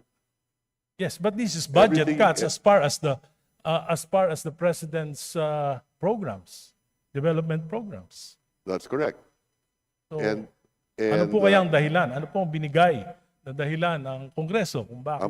ang mga At kasagot- makikita po natin na karamihan po na ito ay nangyayari during the BICAM. Yes. Ang mga kasagot- Nawa po walang visa po yung matagal na pinag-aralan ng mga departamento at binibigay po yung completely to the BICAM yung Yes. desisyon para sa mga programa na matagal ng plinano ng ating Pangulo. Ang makakasagot po niyan ay ang Kongreso, hindi ang executive. But have you not asked, Mr. Secretary? Sa LEDAC po, meron po tayong LEDAC, Legislative Executive Development. Meron po ba tayong Well, the fact- pag-uusap yes. tungkol po dito? The fact is, Mr. Speaker, is that the President today has withheld some appropriations passed by Congress. And these are realignments because they are not consistent with the Philippine Development Plan or the priorities of his administration. Opo, pero ito po ay nakakabalang sa programa ng ating Pangulo. Gusto nating matulungan ng ating Pangulo, dapat siguro po ay sinisiguro natin talaga na yung kanyang mga priorities ay mapopondohan at hindi po yung priorities ng iba. That is correct.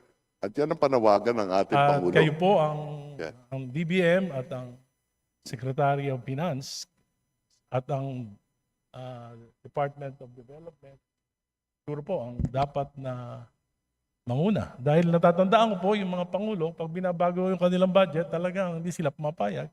Kahit magkaroon ng re-enacted budget, kahit na ma-delay yung approval, tatandaan ko po during the time of President Gloria, halos wala pong napapasa na budget on time dahil dito sa mga ganitong pagbabago sa President's budget. Ngayon po, unprecedented for 3 years, biggest budget cuts. Kaya 1 trillion pesos. Imagine, SDML gaano po kalaki yung Erice, 1 trillion pesos. Just wanted to, may I request you to wrap up? One more question before we move to the next member. Marami pa po akong questions, siguro po in the next round, but meron lang po isang bagay na kailangan po natin sigurong tanong. This is a policy question. Ban on transfer of appropriations, Section 25, Article 6, Section 26 of GAA, amending specific substantive laws and a number of legislations, Syntax, Reform Act, Train Law, Universal Healthcare, and a number of jurisprudence were violated by the reduction of complete defunding of budget or complete defunding of budgets of certain programs. If you knew this, you could have raised them before the legislator to stop the budget cuts. Are you also aware that some budget insertions that increase the earmark funds of certain programs and projects of departments and agencies in the special account in the general fund may have resulted in the GAA 2025 breaching the net? Mas malaki po yung inaprubahan na GAA kaysa National Expenditure Program. This is unconstitutional. Article 6, Section 25(1). Can you comment on this? Ang karamihan ng katanungan po ninyo ay masasagot ng Kongreso at hindi ng Executive. Dahil karamihan nito ay nanggaling sa BICAM at hindi naman kasamang Executive sa BICAM.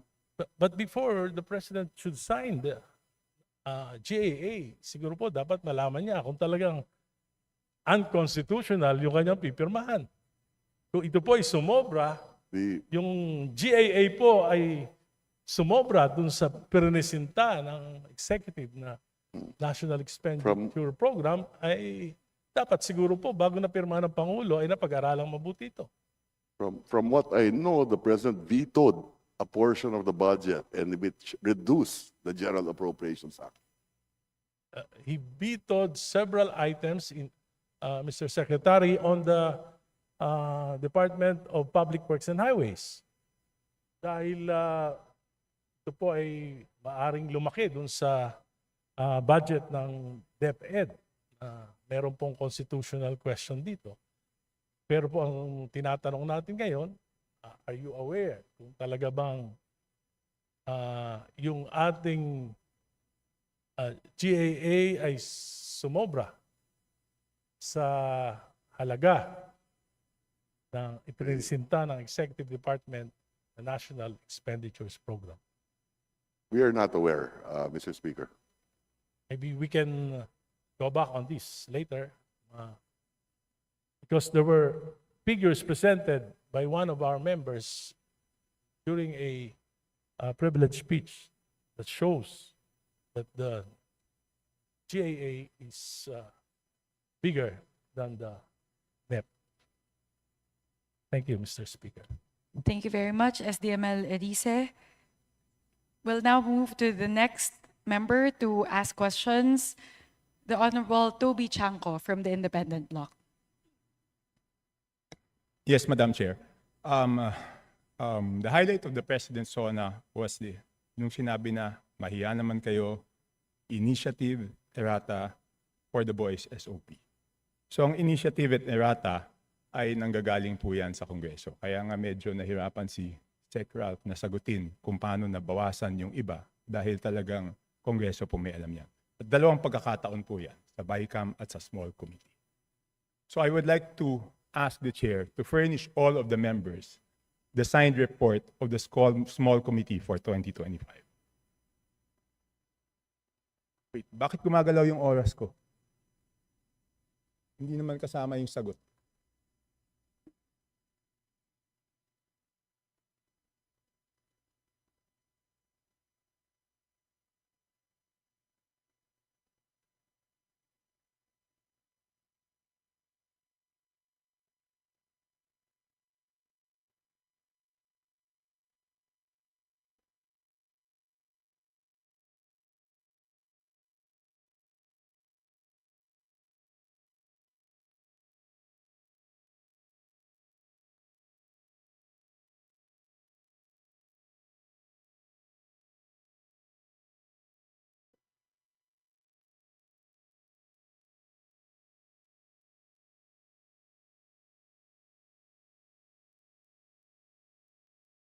Thank you very much, Representative Chanco. The request will be put under consideration and we will let you know if it's possible to... No. Madam Chair, why should it be put under consideration? This is of public record. This is in accordance with our rules. That all committee reports must be given to all members. And that shouldn't be taken against my time because you're telling me that, teka, balik natin yung oras ko kasi sinasabi nila that will be taken into consideration. It should not be taken into consideration. Madam Chair, allow me to read this, no? Declaration of Principles and Policies. Section number 2 of our rules. Public office is a public trust. The House of Representatives and every member thereof are accountable to the people at all times. I will not read the ending portion. Number 3, efficient and effective access to and dissemination of appropriate and accurate information are imperative in lawmaking. So why should it be taken into consideration, Madam Chair?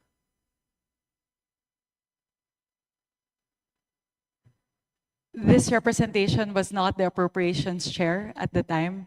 So the person who's covering the jurisdiction of that particular document, that is a document within the purview of the 19th Congress.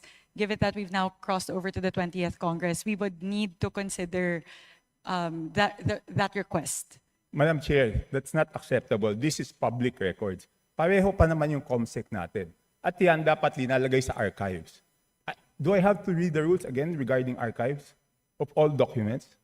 So may ang daming violation, Madam Chair. Walang record, hindi binigay. Ngayon, it's not readily available. Walang record sa archives. Ano to, sikreto? Again, this representation was not the let's ask the Appropriations committee Chair. Let's ask at the the time. committee secretary, where are the signed the records of the 2025 small committee report.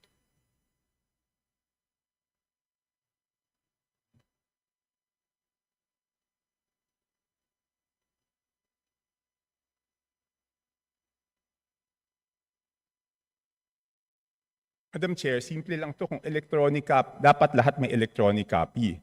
So dapat i-email sa amin lahat within 5 minutes, di ba?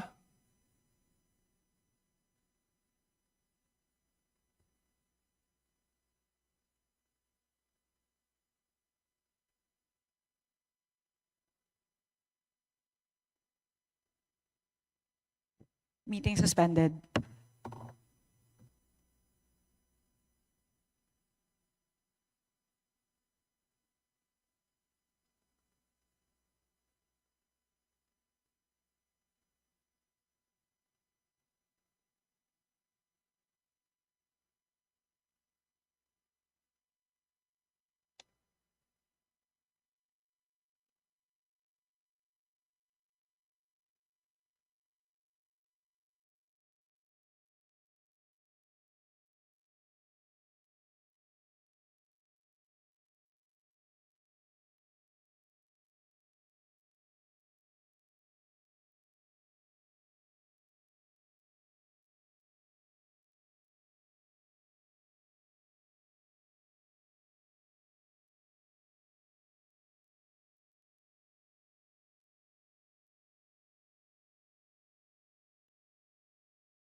Meeting is resumed.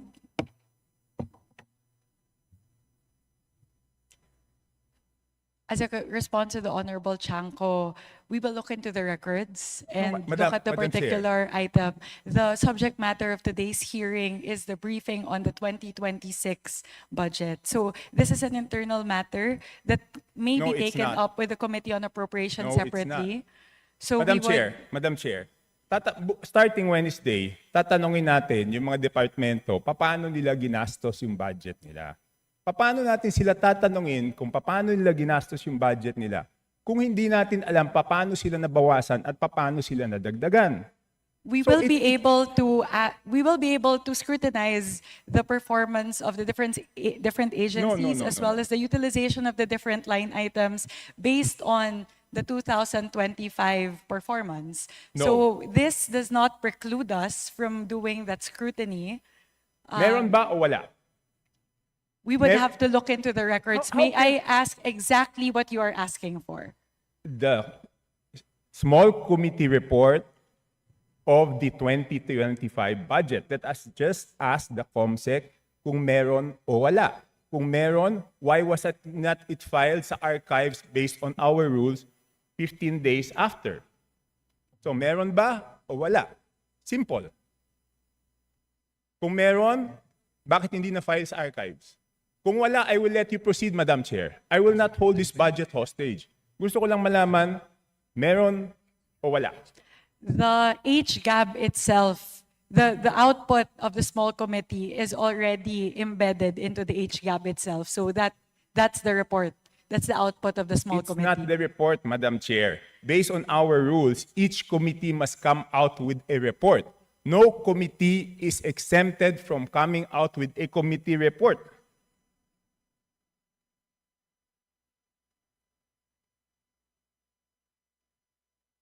Please check Section 39 of Rule 9 of our rules.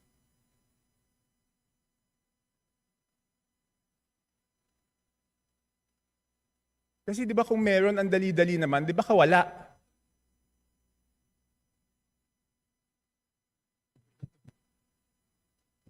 So the small committee is subsumed within the Committee on Appropriations, and it is the Committee on Appropriations who's required to submit the committee report. In this case, the report and the output of the Committee on Appropriations is the HGAB. No, it's not. The HGAB is different from a committee report. Just like any other bill, the bill is different from the committee report. There must be a committee report included to the bill. It is not one and the same. At the point of after the committee hearings are done, the Committee on Appropriations comes out with a committee report, and then it moves to plenary, at which point we approve it and the small committee works. So now the output of the Committee on Appropriations, once that is elevated to the plenary, is the HGAB. No. So there's no other committee report that needs to be furnished by the Committee on Appropriations apart from the HGAB itself. It is not exempted from our rules, Madam Chair. Maliwanag, Section 39. Gusto niyo basahin niyo? Okay, I will ask the committee secretariat, how many meetings were held?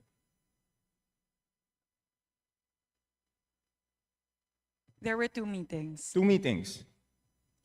Did you follow, nasaan yung minutes ng meetings?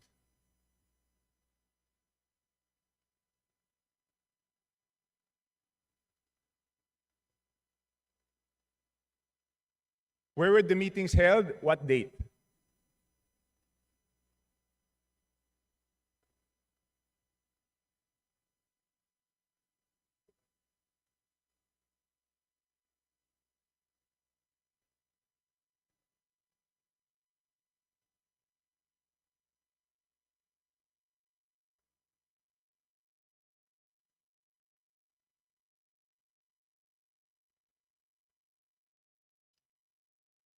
Madam Chair, I can read Section 39 of our rules to make it clear that the committee report is different from the HGAB, but I don't want it to take up my time.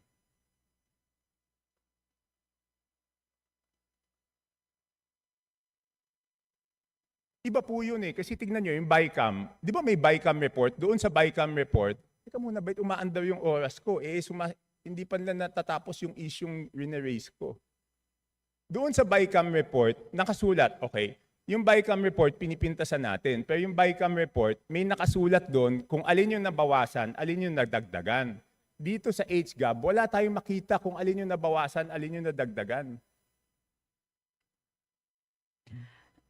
With the indulgence of Representative Chanco, so the COMSEC is currently looking into the specific request as well as the level of detail that you are requesting. No, within 5 minutes, I need the committee report. If we may please move on to the other questions Yes, while but- they're working Yes, on this. I will. But if within 5 minutes wala yan, ibig sabihin wala yan, ngayon palang gagawa yan. Ang gusto natin na committee report is the same as the BICAM. Okay? The same as the BICAM. Nakasulat kung saan binawas, saan nadagdag. Okay, I will mention why it is very important. Okay, ito may dalawang distrito, no? At sino ang nag-introduce ng amendment? May dalawang distrito, hindi naman to kasalanan ng congressman doon sa distritong yon. Ang NEP nila is 2.530 billion. And then pagdating sa GAA, naging 20.999 billion. Isa pa, 1.508583 billion sa NEP. Pagdating sa GAA, 20,795. So, tapos, ang pinasok lang sa BICAM dito is 5 billion and 4 billion each. So, ang napasok dun sa small committee is 13 billion. Dun sa isa, yung isa 14 billion. So, sino yung nagpasok ng 13 billion na yun at saan tinanggal yun?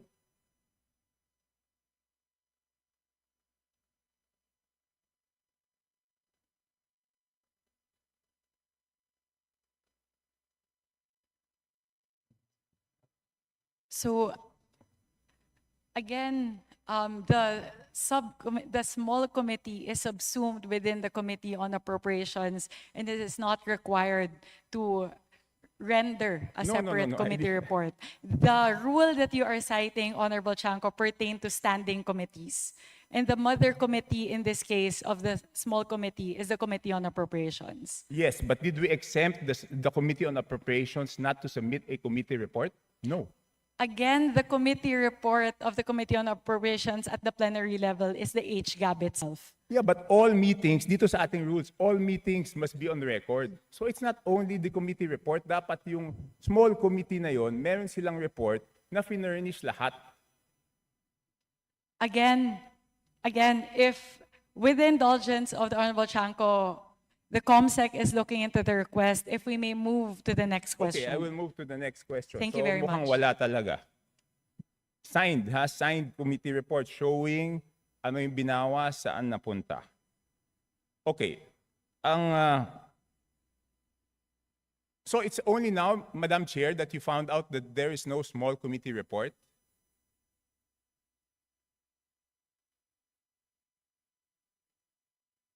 Madam Chair, it's only today that you found out that there's no small committee report? Again, Representative Chanco, I was not the chairperson of the Committee on Appropriations at time, nor was I linked to the budget deliberations or the deliberations of the small committee. So this is something that we are looking into based on your query. Okay. So, you mentioned in a press conference that you will have a subcommittee on budget amendments to replace the small committee. Is that correct? Yes, that is correct.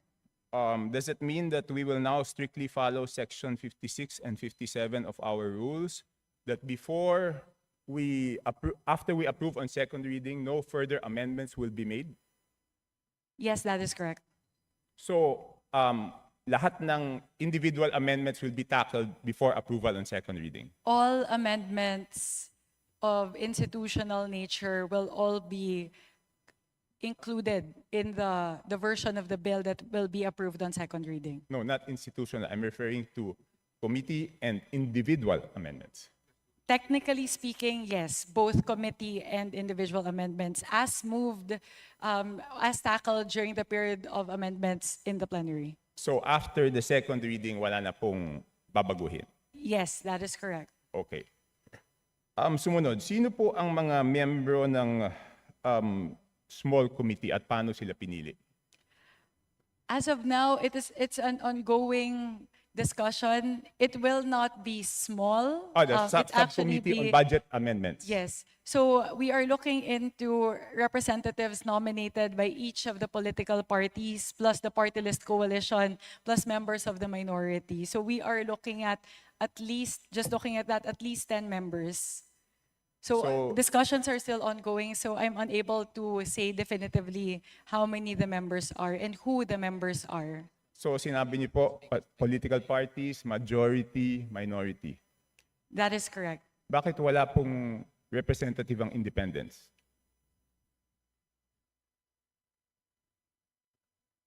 Hindi pa po kami dapat tumingin din sa budget? That could be considered. Thank you very much for pointing that out, Representative Shanko. So is it a affirmative that the independents will be represented? Madam Chair, point of order, Madam Chair. Kasi kanina I was asking kung ano ito, kung hearing ito o briefing. Ang sagot sa akin, briefing. Sa naririnig ko parang hearing. Because we are now discussing, things that are properly discussed in the committee itself.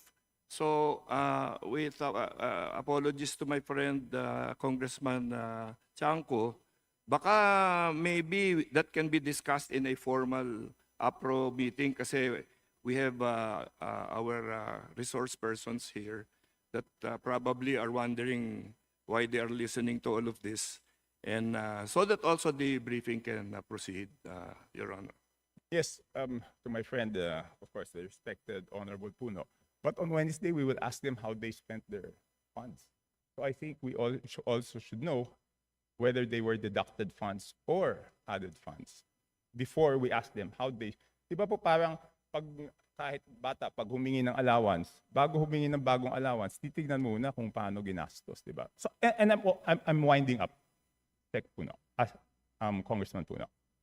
No, I am not unhappy with the questions. In fact, some of them are my own questions also. I was just observing that the ruling was that this is a briefing. So I myself have been forced to revise some of the questions I was going to ask. But thank you for your lead on this. Okay, next. Lahat po na ba dapat digital na ngayon? Bakit wala pong soft copy ang HGAB? Wala pa pong HGAB Hindi. for Ibig sabihin fiscal ng year 2025. 2025 HGAB, wala pong soft copy yan. So bakit po kaya walang soft copy ang HGAB? Kung yung NEP may soft copy na pinapublish po yung DBM, kung yung GAA na papublish po, may soft copy. Bakit po kaya walang soft copy yung HGAB at sigurado po ba tayo na magkakaroon ng soft copy ang HGAB ngayong 2026 budget? So the requirement of the transmission between the House and the Senate is for hard copies during the 19th Congress. So that's the version that was prepared by the House, because that's the requirement of the Senate in terms of the transmittal. Now, though, we are changing that and we are now moving more towards a digital format, which will render to the members of the House. Okay, yun lang po. So you commit that doon sa 2026 budget, meron na pong soft copy Yes, we commit. ng after third reading. Yes, we commit. Okay. So thank you po. 3 minutes na lang po, tapos na yung 5 minutes. So dapat matanggap na namin yung email ng small committee report, Madam Chair. Again, we will revert back to you on that, Honorable Chanco. Again, the committee secretariat is looking into that.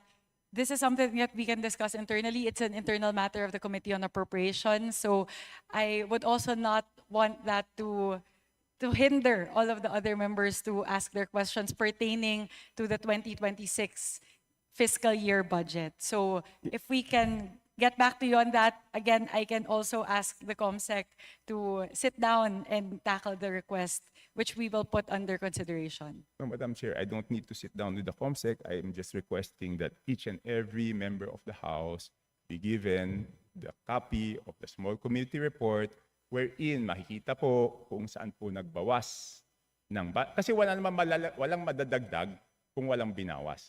So yun lang po ang hinihingi ko, pakita lang kung saan binawas at saan dinagdag. Yun lang ang hinihingi ko. And hindi naman po pwede ngayon lang yan gagawin kasi ano yan eh, public record yan eh. And I'm sorry to disagree, but public funds is not an internal matter. Di ba? Kaya nga natin ginawang transparent to because it's not internal. Pag nagtanong tayo tungkol sa pera ng taong bayan, every question is valid and every question is a public matter. It is not an internal matter dahil pera po ito ng taong bayan. So, yun lang po, The Madam Chair. procedural point is what's considered as an internal matter. Again, we maintain that the output of the small committee is included in the HGAB. Hindi po. Pero nakasulat po ba sa HGAB kung saan binawas at saan dinagdag? Yun na lang po tatanungin ko, Madam Chair. Pwede Nakasulat pong ba? silipin yung difference ng GAB as filed versus HGAB. Pero dun po sa mismong forma na HGAB, hindi po nakalagay yung mga delta doon. But if you would really want that, like to look into the differences, you can compare HGAB as filed for first reading vis-a-vis what's what's transmitted in the Senate. Madam Chair, 7,000 pages po yun. Paano ko naman babasahin yun? Eh doon nga sa BICAM, di ba ang ginawa nila, sinamarize nila at sinabi po nila kung ano yung binawas at ano yung dinagdag. So bakit hindi po natin magawa yun? Di ba 7,000 pages, babasahin natin isa-isa tapos hahanapin natin alin yung tumaas, alin yung bumaba. Eh sa BICAM po, ang ginagawa po nila, sinasummarize, nakasulat po doon. And ang balita ko sa Senate, gagawin nila is aalamin kung sino yung nag-introduce ng bawas at sino yung nag-introduce ng dagdag. And I hope the same will be done in the House, Madam Chair. Noted on that, we will take that into consideration as we move forward with the reforms for the budget deliberations for the 20th Congress. Last question, Madam Chair. What will be the participation of the civil service, the CSOs, the NGOs, and the POs doon sa ano? I will revert back to, I will respond to this question, but this would be the last question with the indulgence of Honorable Chanco. So they will be engaged as non-voting observers in all of the committee hearings. So they have full access to committee hearings and essentially all the deliberations of the Committee on Appropriations as well as the plenary deliberations. And we also have a People's Budget Review wherein that's a day where they can present all of their suggestions and their queries with regard to the 2026 budget. Madam, bakit pag ako nagsasalita, pati yung sagot ng chairman, tumatakbo yung oras ko? This is an extension na po.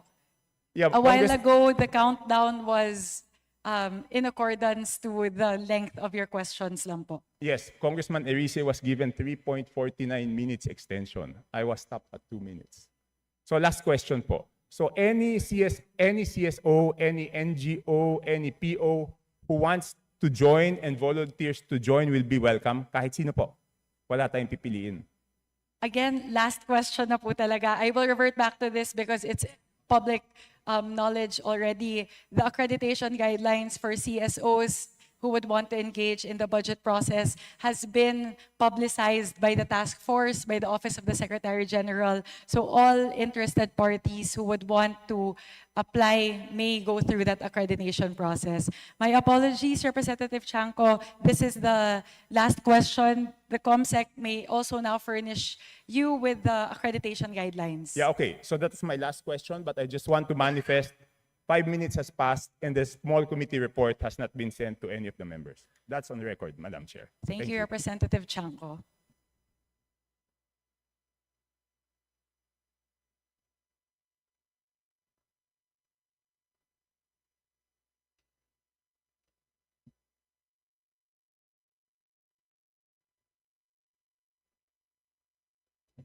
Before we break for lunch, with the indulgence of the body, we would like to complete the cycle. So we've received questions from a member of the minority and a member of the independent bloc. So with the indulgence of the body, may we entertain questions from Vice Chair Rufus Rodriguez from the majority. Representative Rodriguez, you may proceed. Thank you, Madam Chair, and still a pleasant good afternoon to everyone. And welcome to the House of the People. And my question is directed to Secretary Pangandaman. In your presentation, the budget for Mindanao and the Visayas, and I'd like to read from your report, that Mindanao, comprising 6 regions, will only receive the measly amount percentage of 15.4. 15.4. I have here the Congressional Policy and Budget Research Department, which shows that in the past, Mindanao was at least getting, in 2022, 16.6%. Before that, during the 14th, 15th Congress, we reached 17. Now, we're down again to only a share of percent of 15.4. Mindanao has a population of 26 million Mindanaonons, and that is exactly 22.3% of the December figure of the Philippine population of 116 million. And secondly, Mindanao contributes to our GDP at the tune of about 18 to 19%. So maybe we know why Mindanao is getting smaller in terms of the budget. So this is what we have now. May we ask Secretary Pangandaman, who hails from Mindanao? Madam Chair, first, I would like to maybe note that in prior years po, we don't have the Bangsamoro Organic Law. So some of the projects po that should be given to the five provinces, six provinces po, is not included in the total national budget because we have provided a sum as a sum of money to the Bangsamoro region as provided for under the Bangsamoro Organic Law. Madam Chair, I'd like to correct the Secretary. In 2022, here are the figures. In 2022, BARM already received 2.7 billion, and we are 16.6. In other words, this particular budget, even the previous years, already not BARM, but the autonomous region for Muslim Mindanao. So, but the point is that, Madam Chair, this is a decreasing trend. And I'd like to read the report of our Secretary of our Department of Economy, Planning and Development. It says here, their main finding is that economic growth remains mega Manila-centric, highlighting the need for greater, recommendation of Secretary Balisacan, for greater spatial diversification of our growth engines to enhance regional inclusion. But we are excluded. Another statement of the report of our good Secretary of the Economy is this. It says here, for the future, we should maintain robust macroeconomic fundamentals and diversify growth diversion. In this subsection of his report, it says, strengthen resilience by diversifying sectoral growth drivers and supporting regional growth engines. What happens to this recommendation of the Secretary? Because really, 15.4, and why? Here it is. The reason why we only have 15% and our poorer friends from the Visayas is only receiving 11.1. Can you imagine that?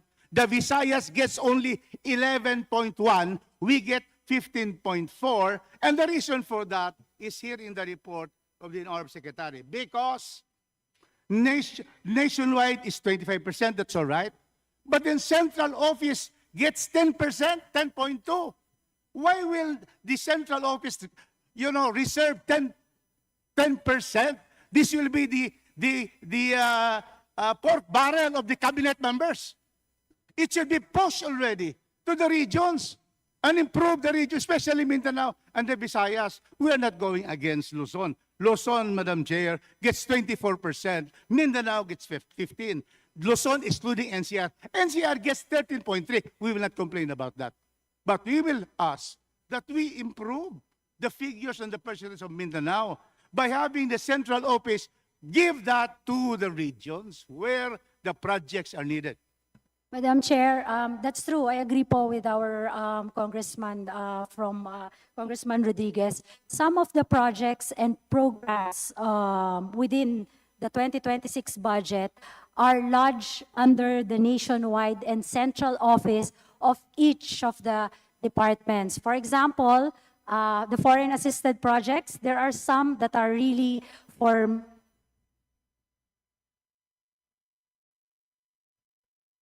sa po yung 5 minutes ko. Hindi, joke lang. Some projects that are foreign assisted in nature are actually in the centralized and nationwide, are lodged in the nationwide and central offices of each department. This is also true for projects like For Peace, AIX, and other social protection program. I know that some of the school building programs and even the materials for our DepEd schools are also lodged under the central office. Maybe moving forward, Madam Chair, we can actually show a presentation where will this budget, the allocation for Mindanao will go. But we will have to ask the department secretaries when they implement such projects, Madam Chair. Thank you, Secretary. So in the Committee of Appropriations, we'll probably call the cabinet members how they can push the percentages to the regions, Visayas and Mindanao. Last point, Madam Chair.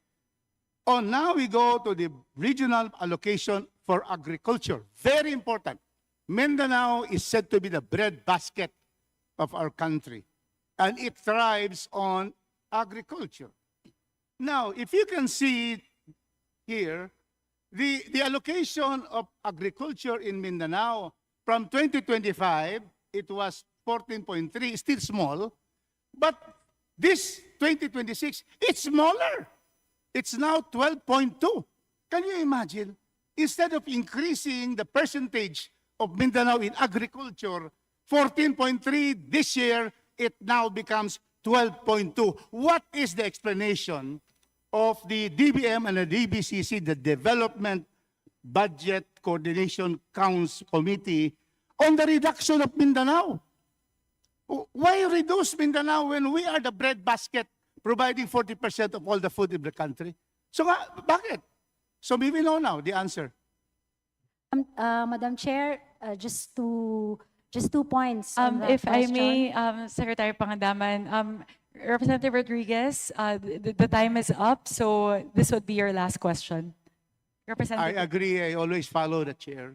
Thank you very my much, last Representative question, Rodriguez. and please explain, because what I see here is that the central office gets 45.9. The central office gets 42%.9. Mindanao only gets 12. Visayas gets 9%. Visayas 9%. And then Luzon is 25.9%. And NCR, I cannot see the agriculture in NCR, 9.9%. You see? So those are the things that we in Mindanao would like to know. Thank you, Madam Chair. I end there. And, you know, we always would respect our secretary. And there will be probably means to be able to correct this. After all, Congress will decide on this NEP. And that is why the congressmen are here, especially from Visayas and Mindanao. Let us ask for a better deal for Visayas and Mindanao. Thank you, Madam Chair. Let's get the answer of the Honorable Secretary Amina. Madam Chair, again, if I may, the nature of the programs and projects under the Department of Agriculture is that most of its programs and projects are actually lodged under the central office. And then we will only be able to see the recipients once they implement the project. Maybe when the Department of Agriculture is already here during their budget deliberation, they can actually explain or unbundle the said programs and projects, and then show which ones will go to the Mindanao. And then second, Madam Chair, there's a big foreign assisted project under the Department of Agriculture that is already ended. This is the PRDP. These are the support services that the World Bank provided the Department of Agriculture. I know that the most of the beneficiaries under that foreign assisted program are actually given to Mindanao, Madam Chair. Thank you, Mr. Chair. Secretary. Thank you, Madam Chair. Thank you very much, Representative Rufus Rodriguez. So at this juncture, I believe everyone is hungry. It's already almost 1 p.m. If everyone is okay, we'll break for 30 minutes to have lunch, and we'll resume here in the plenary at 1:30 p.m.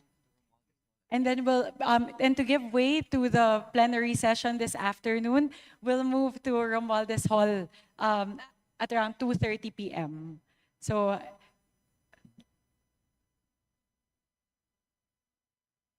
yes, so we'll break for a 30-minute lunch break. We'll be back here at the plenary at 1:30 p.m. Plenary po muna, and then we move later pa po. Thank you very much. See you at 1:30 p.m. Briefing is suspended.